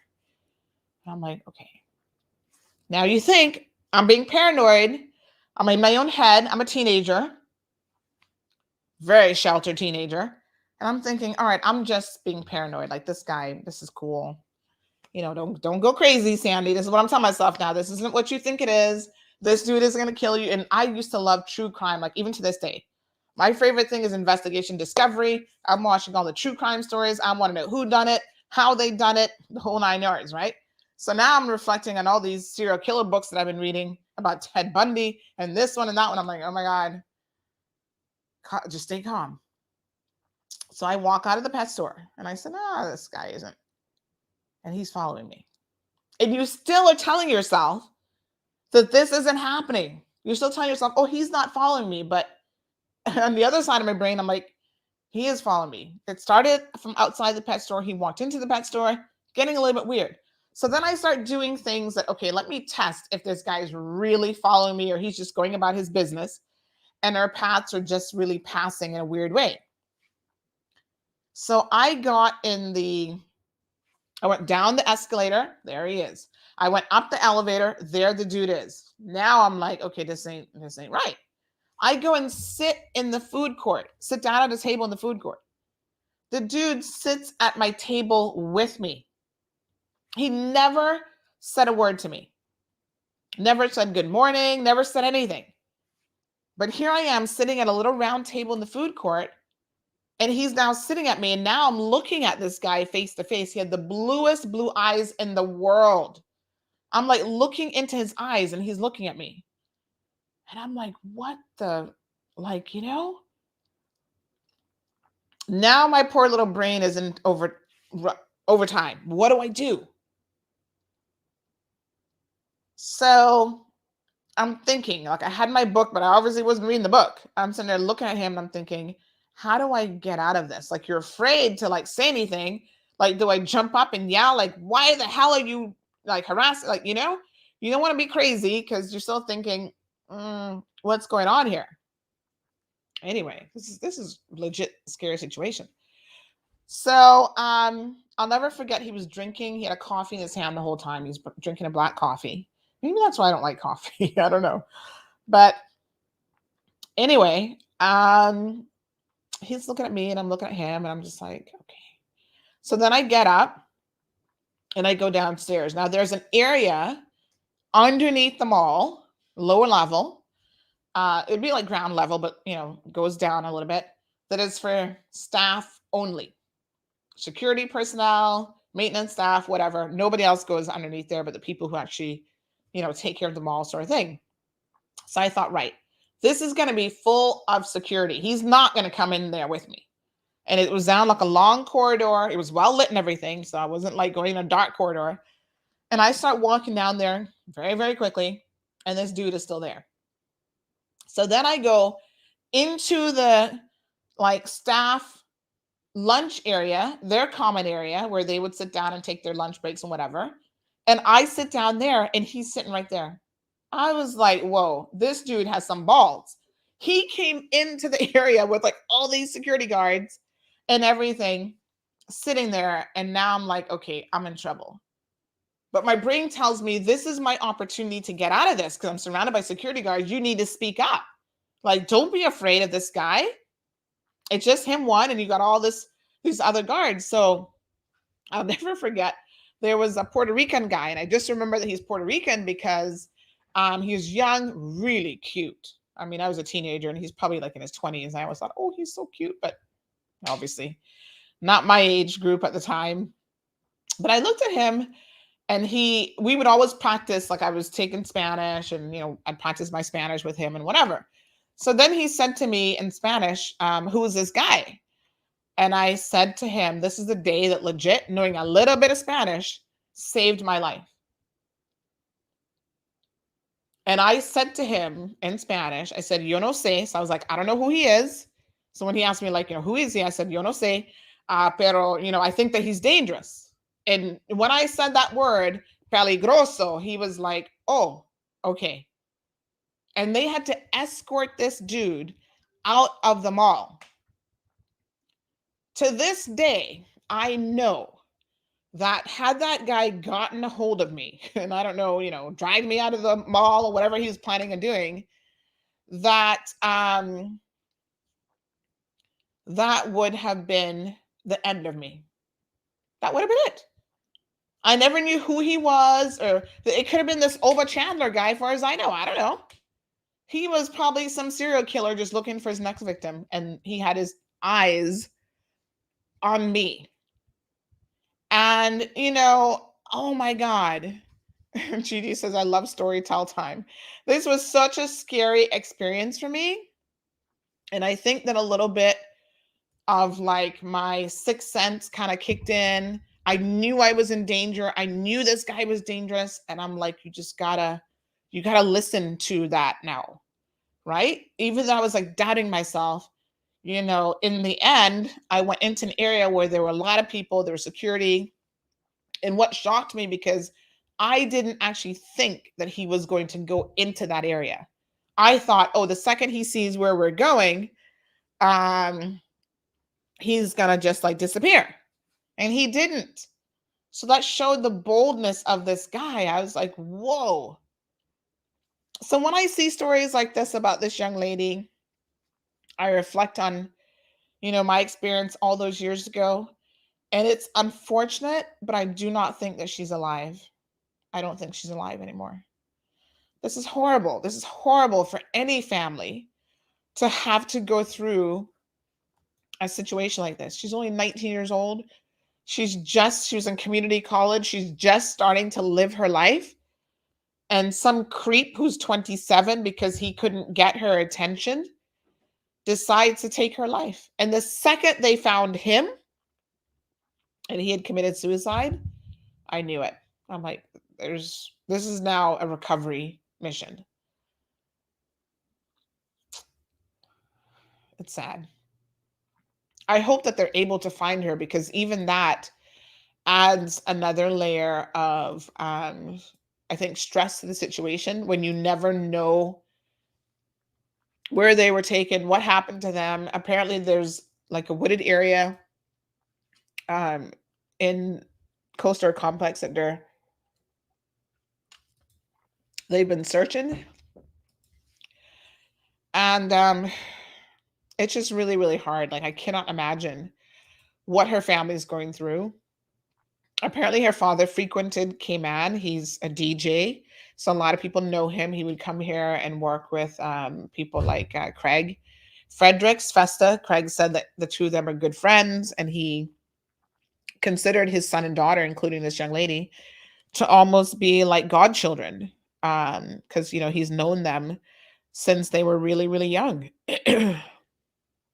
Really beautiful young lady, and it's just so sad. I don't think that this is going to have the ending that we would have all hoped for. Of course, you know, they've been putting out messages since Friday. They immediately started to look for her. Now they discovered footage of him doing things that look like he was trying to either clean up a situation or move a body or something. So let's watch it. Yes, Miss Brenda, at least if they could get some degree of closure. It's not going to lessen their pain, but then they wouldn't have all these questions. With him having committed suicide, they don't get to interrogate him. They don't get to ask him, why? Why did you do this? You know, how did you do it? Like, those types of questions they may not know, especially if it takes them longer to locate and to find her. The first thing I thought of when I heard about this is they need to bring in the dogs. Bring in the search dogs. I mean, they're very, very effective at finding people. You know, you make them smell a piece of clothing of the victim, of the missing person, I should say, and then you have them do their thing. And a lot of times these dogs will take you right to where the person is, especially if it's in walking distance. Let's watch the story. This new video of a man Mia Marcano's family believes is her maintenance man, carrying her stuff away the day after she went missing and 2 days before he turned up dead. This crucial evidence could directly connect him to her disappearance. Mia's family not giving up hope that she is still out there. Today, they gathered outside of her apartment complex along University Boulevard in Orange County to search for clues.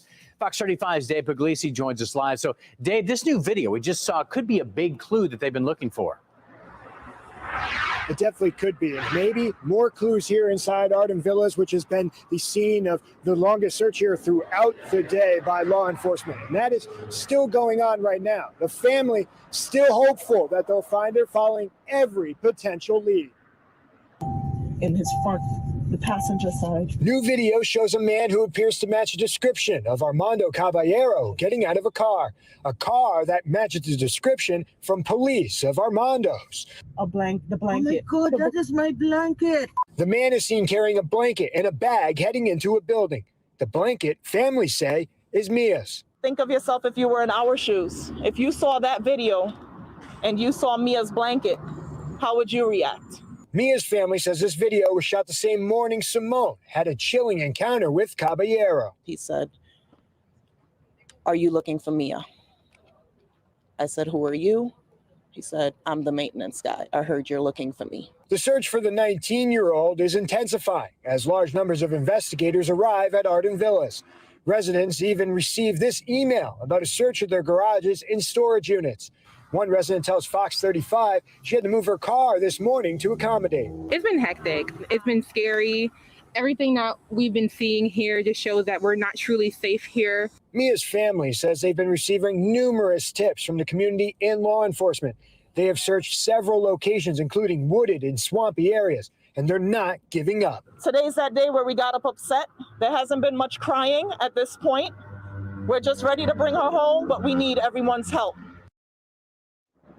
And you can be a part of that help. The family has started an Instagram page to keep you updated on the latest updates and investigations and searches done by them. And you can find that on Instagram at Bring Mia Home. And again, any information that you have that could lead to finding Mia is more important than ever before. You should be giving that to police as soon as you possibly can. In Orlando, Dave Puglisi, Fox 35 News. Thanks, Dave. And Mia's family also tells us that they think that she was kidnapped and more people are involved. But investigators say they don't think that is the case. As her family searches that apartment complex for answers, people who live there are concerned, some going as far as blaming the complex for Mia's disappearance. Fox 35's Holly Bristow reached out to the property manager. So, Holly, did they get back to you? Well, Luann, what we have right now is a statement that Arden Villas released to us yesterday saying that they were improving some of their security procedures. I'm praying that she's coming home. I have a hope that she's still out there. Mia Ross, a neighbor of Mia Marcano, gets emotional talking about the missing 19-year-old. She's spooked, not knowing what happened. So is Hannah Holmes. It makes me feel unsafe as a resident. This big green poster reads, Arden Villas, it's your responsibility to keep your residents and staff safe. We hold you accountable. Now sits in the middle of candles left for Mia Marcano. Copies of this flyer blaming the company that owns the complex is being posted all around the community, too.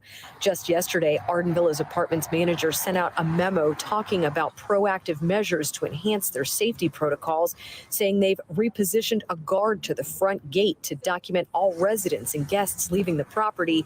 These women saying they haven't seen that yet. I think that the gate stays open for about 5 cars to go through. So even sometimes it doesn't even make sense for me to scan my key fob. Fox 35 News did not see a guard at the gate today, but there was a guard present during our live shots last night.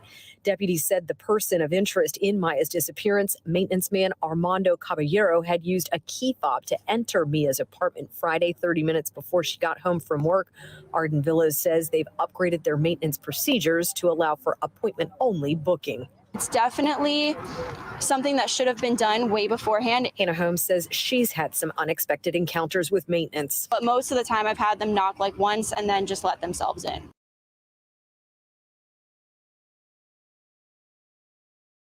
That's crazy, actually. I think that apartment complex, to be quite honest, is very, very slack with their procedures.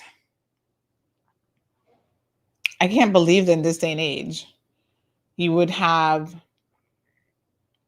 maintenance be able to enter someone's apartment just like that with a key fob that works on every... I mean, I know when you stay in hotels, to expedite cleaning and that sort of thing, normally the hotel staff will have, a master key that a MasterCard that they can let themselves in and out of, but you have to know who those people are. And I would think, I'm sure this guy probably had a clean record. They probably did a background check on him. So it's not to say that he'd ever been convicted of anything before, but in my mind, allowing an apartment complex, a maintenance person to just be able to access someone's apartment without any previous appointment or anything, that to me, that just sounds crazy. That just sounds crazy. And so I think that this, the procedures obviously that they had in place made it easier for him to get access to her in her own apartment. There's so many things about this case that are just absolutely crazy. So our thoughts and prayers go out to this young lady's family. I mean, maintain hope, but I don't know. So they continue to search in and around the complex because they feel like whatever happened, she's probably close by. We see a lot of footage of the signs that says Arden Villa, this is on you. Just so sad. So he was found dead of an apparent suicide on Monday. After they had actually ironically issued an arrest warrant for him for burglary, because at least they knew that he had gone into her apartment without her permission, without any lawful reason to do so. So I think that they wanted to bring him in on the burglary charge. And when they issued the arrest warrant and they went to look for him, he already had committed suicide. And they said that apparently he had been dead for a little while. So probably from maybe even Saturday or Sunday, and then they found him on Monday. So they found a broken necklace on the floor, her bedroom in disarray, and blood on a pillow. And they said that she was meticulously clean and always wore that necklace. And so immediately they knew that she was in trouble. Really sad situation. Clinton, Melinda, thank you. Clinton says, so sad, what a horrific tragedy, sending blessings and peace to her family during this time. Ms. Brenda says, firstly, maintenance shouldn't have a master key. That should be controlled by the building inspector, supervisor. Yeah, this is where I found the whole thing really weird, because if you need to have a maintenance appointment, why he would just have a master key? I don't understand how that was working. Like, he just always had a master key on him, or did he go to the office and take the master key out and then went to her condo?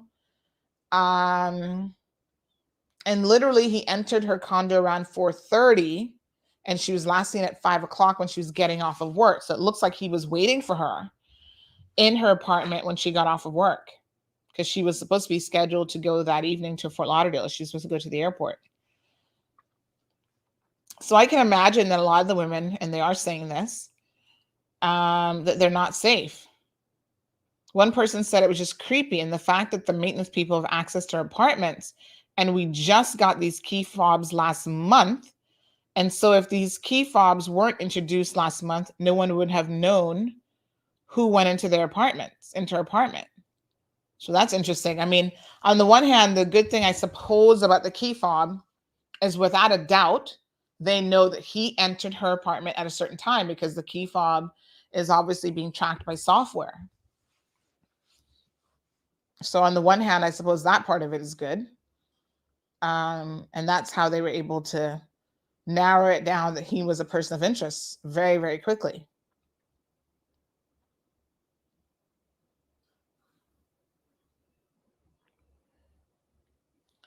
So a new system that was just introduced. Multiple residents have told Local 10 News that they reported Caballero to management. And a spokesperson for Arden Villas claimed that they have no record of complaints. And they said he passed a national background check. But listen to this. A search under Polk County Sheriff's records show that Caballero has been charged in the past for firing a weapon at a school campus, and another charge for possession or discharge of a destructive device. Oh, my goodness. Sorry. My allergies are kicking in today. Yeah, it doesn't look like he was squeaky clean. The complex said in a statement on Tuesday that they were ramping up security. Her family held a vigil on Tuesday night and is holding on to hope of finding her, continuing to organize searches.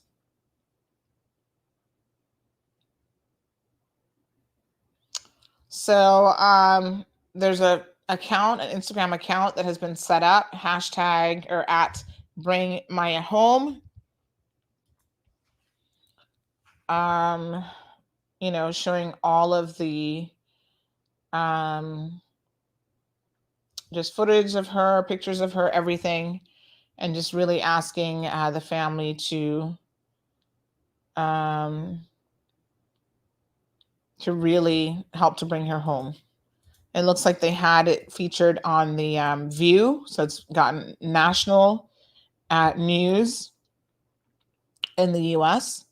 So this is the View show, and they're talking about this case. There's such a disparity in the States for when women of color go missing. Everybody knows this. She's a beautiful young lady. Everybody knows that, unfortunately, that when a woman of color goes missing, normally there's not as much media attention. This one has gotten quite a bit. I think her family has been pushing that. So, because the first couple hours of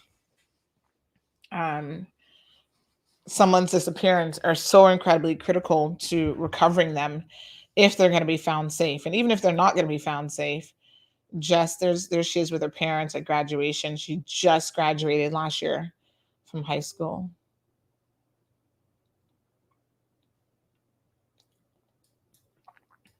Really gorgeous young lady. So we continue, to hold on to hope, because,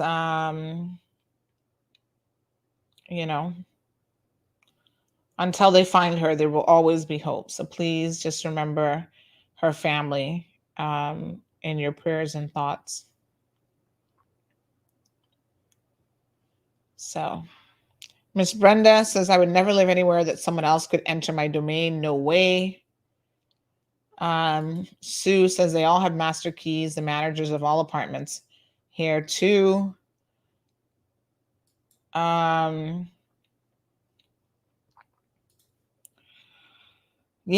I mean, this is a thing. When you live in these complexes in the US, some of them have hundreds of residents and you don't know who your neighbors are. It's very surreal. It's very different. Like Cayman is so protected, I think, in that way. Like you tend to know people around you. In the US, the person next door, you may not even know. That's why they'd be stealing your Amazon packages.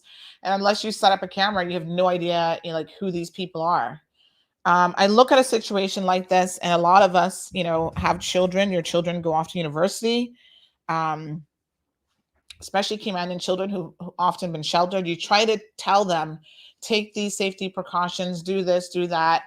And one of the really simple things that you can do, parents, and let me make this recommendation to all of you, is everybody can get access now to a Ring camera, right? No matter where your children are in university, put up a Ring camera by their door.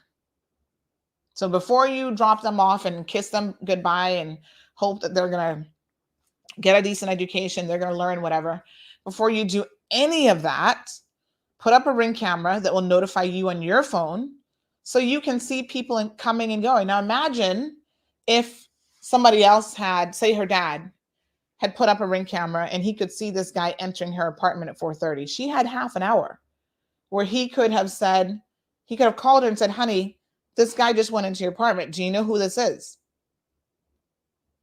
And then she would have known, no, I don't know who that is. And I'm not going to go into that apartment right now. I'm going to go call the police. I'm going to call the office manager, whatever. Like she literally walked in to him being in her space, in her domain. So Ms. Brenda, sometimes you can't control, what these property managers are doing, who they're giving key access to, or he could have stolen the key from the office, all that sort of thing. But yeah, you just never know. So we have a comment here. There's a video with him coming out of his car with some goods, creepy as hell. He looks like a person that would do something serious. The thing is, you can't ever go by looks. You just never know. You just never know.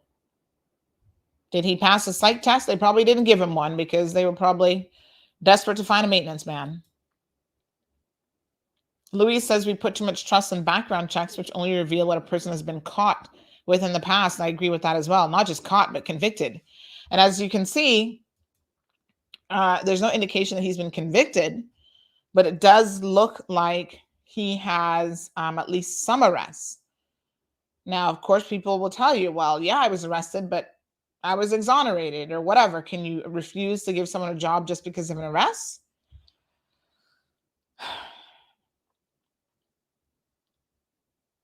So 19-year-old graduate of Flanagan High School in Pembroke Pines.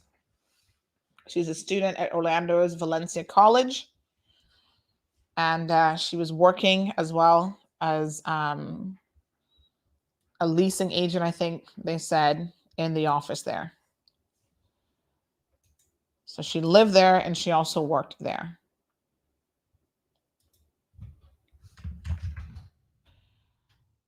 Yes. Thank you, Miss Brenda.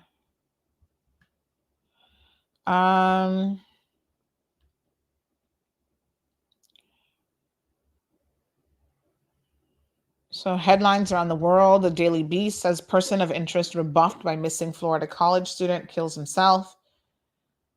Orlando, clickorlando.com. Person of interest, a woman's disappearance found dead. The Independent has carried it and said also that he was infatuated with her as well.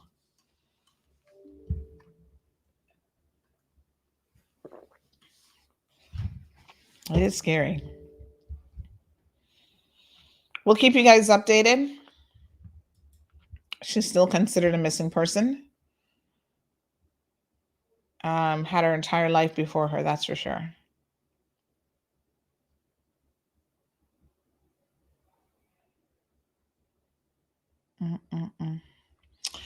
Anyway, folks, what else did we have on the agenda that we wanted to talk about today? So scary as parents, like, oh my God.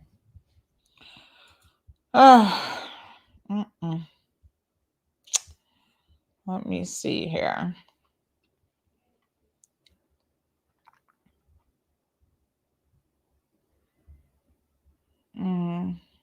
Oh, vaccine mandates. I guess we can end the show on this note. So we didn't get to the weekly report for the PACT government. They now put out these reports and they don't really get a lot of attention, but I think we need to organize it. Oh yes, thanks Kevin for the reminder.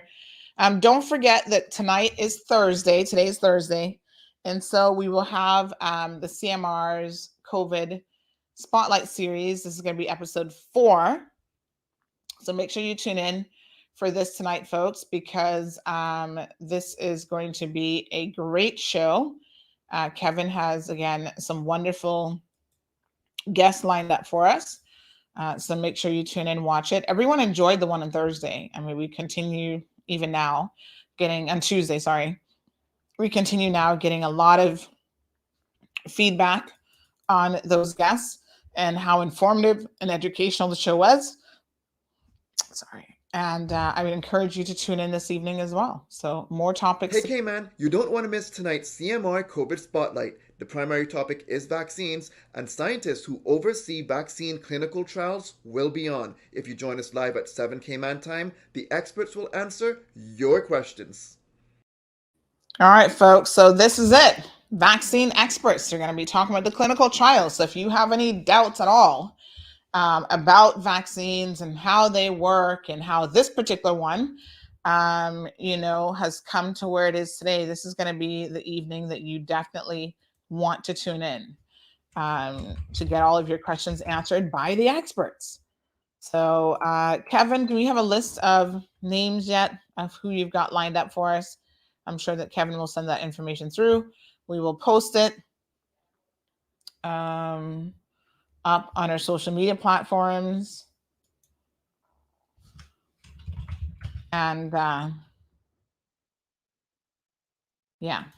we'll make sure that we let you know what's going on. All right. So just quickly, New York with mandates. So here's what we know. The mandate went into effect on Monday, and they were gearing up for, basically, there's an article here that I want to send. 1 second. They were gearing up for,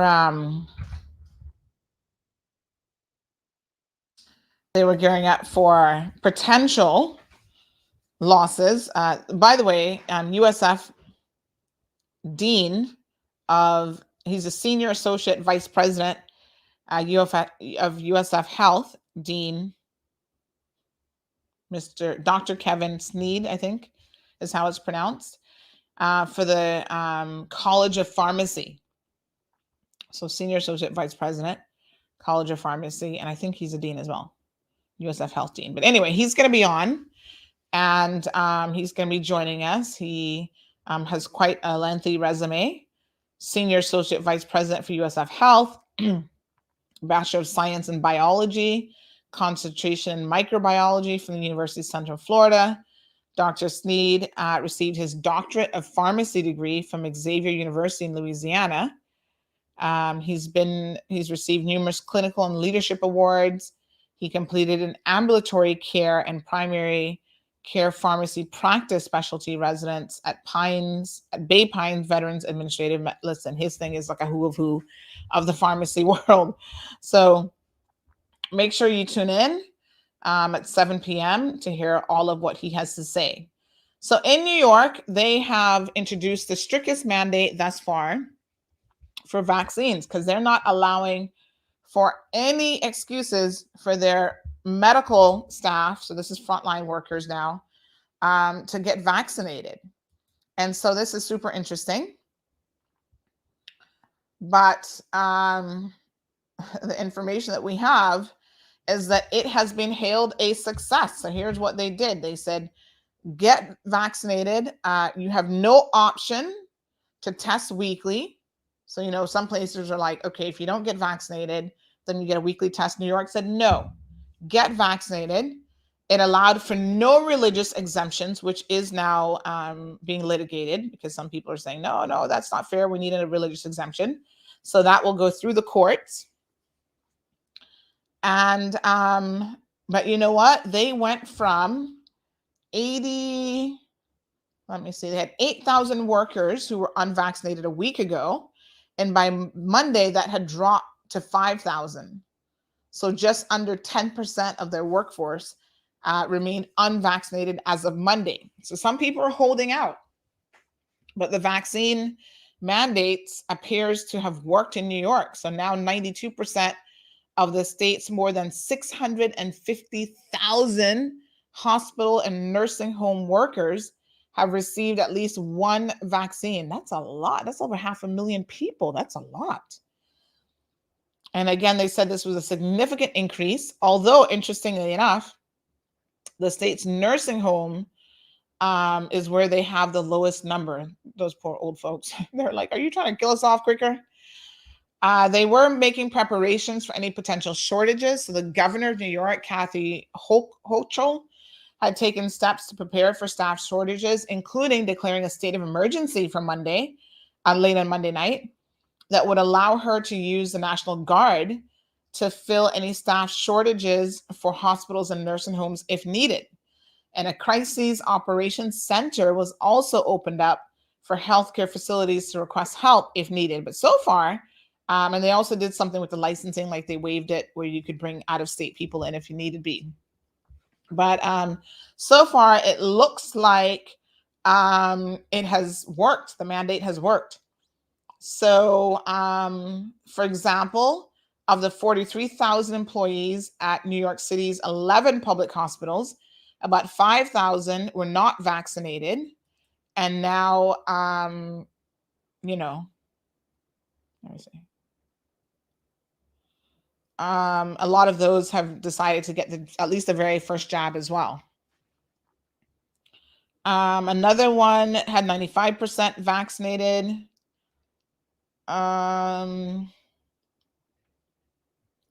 Catholic Health said that it was forced to postpone a small number of elective surgeries. However, they have the largest healthcare provider in Western New York. They've also said that they have reached full compliance, counting staff members who had been vaccinated and those with exemptions, and some who had been suspended without pay. So they were suspending people without pay. And then long term, they said that they would be terminated if the suspension without pay did not work. So the spokesman for that group, Joanne Kovanoff, refused to say how many workers had been suspended or granted exemptions due to medical or religious reasons. But she said, they were forced to postpone a small number of elective surgeries. Erie County Medical Center in Buffalo, New York, suspended elective inpatient surgeries and had stopped accepting intensive care unit patients from other hospitals as it prepared to fire hundreds of unvaccinated employees. So they will fire them. And they said they'll find other people.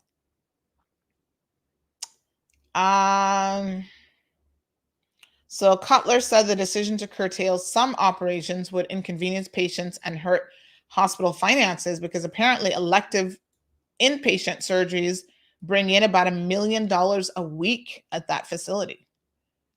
But they said we made a decision as to where we could temporarily make some changes so that we can ensure other areas of services are as little affected as possible.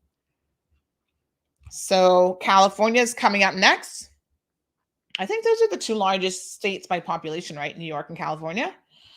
So California will be next to implement very, very similar things as well. They have, today's deadline is for California.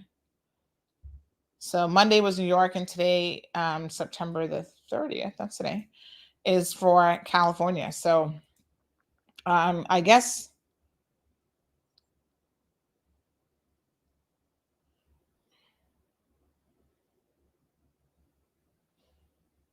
what on earth is this all going on with? Are you people serious? So I guess that, all right, let's read our daily of the day. Today's title is Mind Over Matter.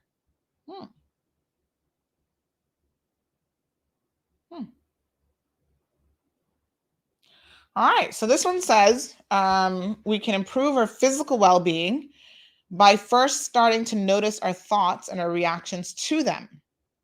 So the power of the mind is a curious thing because it is so powerful, yet so difficult to control sometimes. We find ourselves thinking a certain way, knowing that this thought may be creating trouble for us, yet we find it difficult to stop. For example, many people have the experience of getting sick at the same time every year, or every time they go on a plane. They may even be aware that their beliefs impact their experiences, so continue to think that they will get sick, and then they do. Sometimes we need to get sick in order to process something or move something through our bodies. But often we get sick or feel exhausted because we don't make the effort to galvanize the power of our minds in the service of our physical health, which is one of its most important functions. We really can use it to communicate to our bodies, yet we often regard the two as separate entities that have little to do with one another. Knowing this, we have the power to create physical health and mental health simply by paying attention to the tapes running in our minds. Once we hear ourselves, we have the power to let that tape keep running or to make a new recording. We harness the power of the mind in our defense when we choose supportive, healing words that foster good health and high spirits. All we need to do, is remember to tend the field of our minds with the attentive and loving hand of a master gardener tending his flower beds, culling out the weeds so that the blossoms may come to fruition. That's interesting. Just a couple of days ago, I was watching something on the news about the power of placebo medications. The placebo medication is the one that is like a fake. It's like a sugar tablet. Sorry, it's not really a medication at all. But once you believe that that is the real deal, it's amazing how your body can react and heal itself. So the power of the mind, without a doubt, is very, very powerful. And I think most of us have not mastered anywhere near. being able to tap into that. So that this is just a reminder that your mind is very powerful, and don't separate it. Don't see it as a separate entity from your body. The two should be working in conjunction with each other. And you actually have the ability to, harness that power. Isn't that something? And that's why sometimes I don't let certain things get into my head. I don't let certain people into my head, because it's like some people say, oh, entertain anything. And I don't agree with that philosophy necessarily. Because I think if you let too much foolishness into your head, then it distracts you from what you should be focusing on. And it has a way, I think, of cluttering your positivity and cluttering your mental health and your space. So Richie says, great to hear scientific information being featured on your show. Thank you, Richie. We always do our best.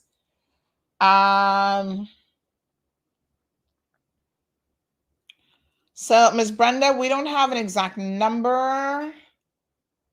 They said they're going to be releasing the details, I think.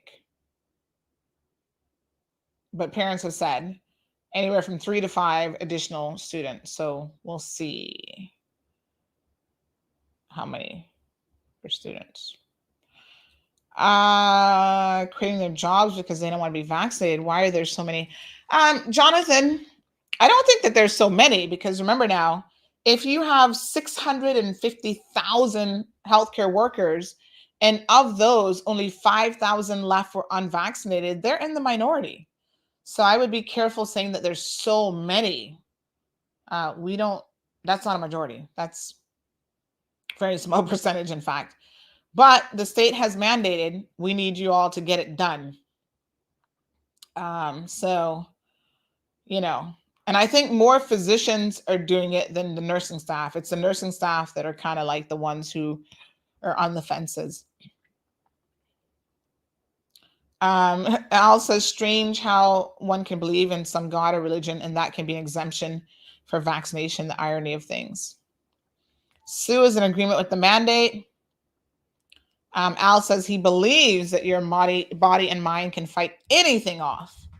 Well, having them working optimally can certainly help. So how many of you practice meditation? I have to wonder. Good luck to New York. Like I said, there's a few people trying to litigate the situation. They have suspended some workers, with more to come, basically, is what they have said. So 92% is still pretty good. They've received at least one dose. That's up from 82% just last week. So that extra 10%, believe me, is a big difference. So we'll see what happens with California. I don't know if the California one, let me see if the California one, I'm not sure if that one is going to be as strict. So here's what they say.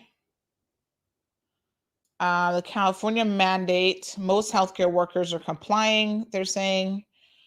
Kaiser Permanente, Dignity Health, CAC Medicine, and other major hospital systems in California.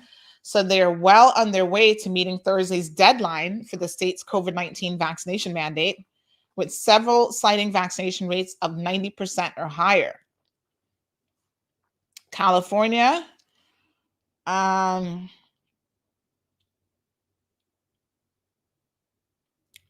their order includes physicians, nurses, technicians, janitors, and other workers in hospitals, dialysis centers, doctors' offices, nursing homes, substance abuse centers, and other facilities remain one of the most stringent in the country.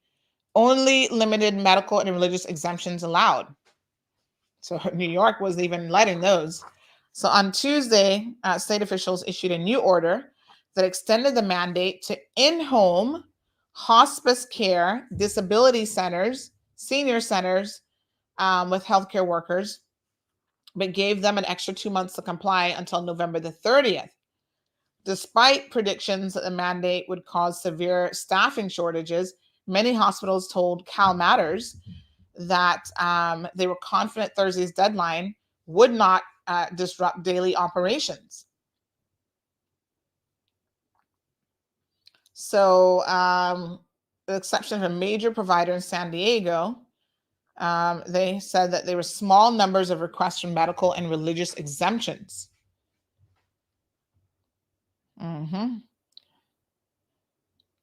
So they have to track vaccination and exemption status. They're not required to routinely report the information to the state or the public. And so we'll see how that goes for them. But it looks like most are complying. So we have Keck Medicine of USC, 92% are fully vaccinated. Only 5 people have not been vaccinated or sought a religious or medical exemption, according to Felipe Azorno, Executive Administrative Operations.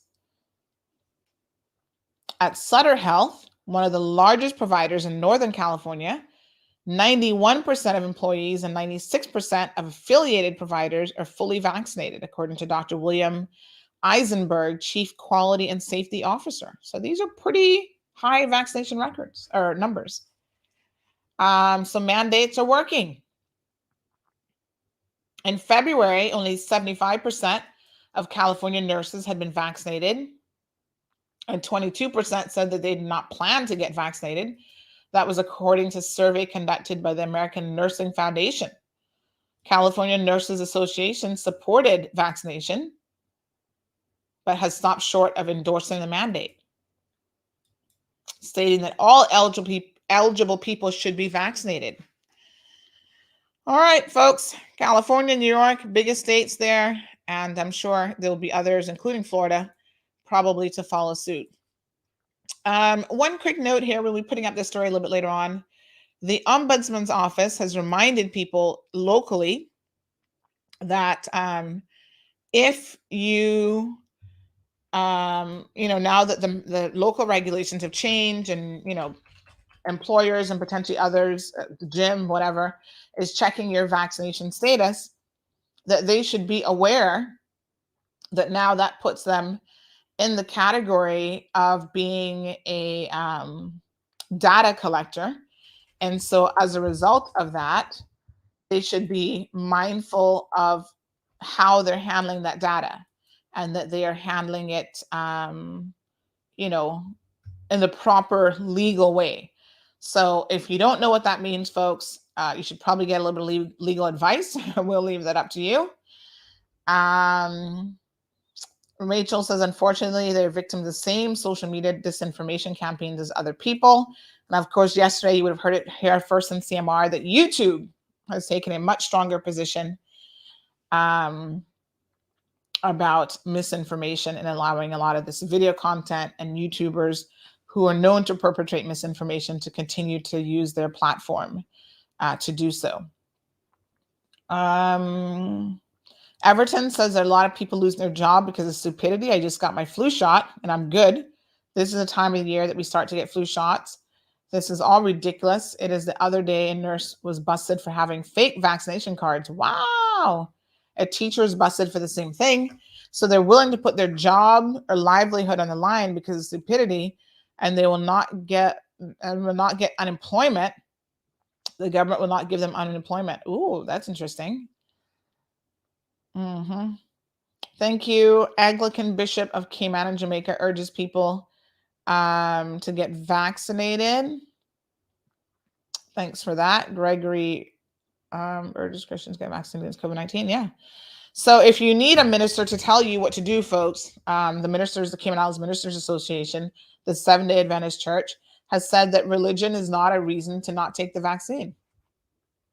So I don't know. Yeah, I'm confused by the whole religious reason as well. But, people use religion for all sorts of things. They use religion to have kept Black people slaves much longer than they should have been. They use religious beliefs to discriminate against Jews and other people. They use religion to discriminate against Arab people. They use it to hold women barefoot and pregnant. They've used it to keep the mantra of separate but equal. Religion has been used to commit a lot of atrocities over the years, many, many centuries, as long as religious has been around. And it's quite unfortunate that that has been the case. Thank you, Gloria. We have to check that one out. That sounds quite in-depth. It's a review about ethical issues surrounding the transplantation of human fetal tissues. All right, folks. Thank you all so very much. Again, please tune in this evening at 7 p.m. Kevin has got some guests lined up for us. They're going to be fantastic, no doubt. Join the conversation. Learn as much as you can about vaccines, about the COVID-19 vaccine in particular. And educate yourself, folks. Educate. That's the key. The more correct information you have, I feel like you're empowering yourself to make the best possible decisions. Thank you, Tommy. You guys have a blessed day, and I'll see you this evening at 7 o'clock. Hey Cayman, you don't want to miss tonight's CMR COVID Spotlight. The primary topic is vaccines, and scientists who oversee vaccine clinical trials will be on. If you join us live at 7 Cayman time, the experts will answer your questions.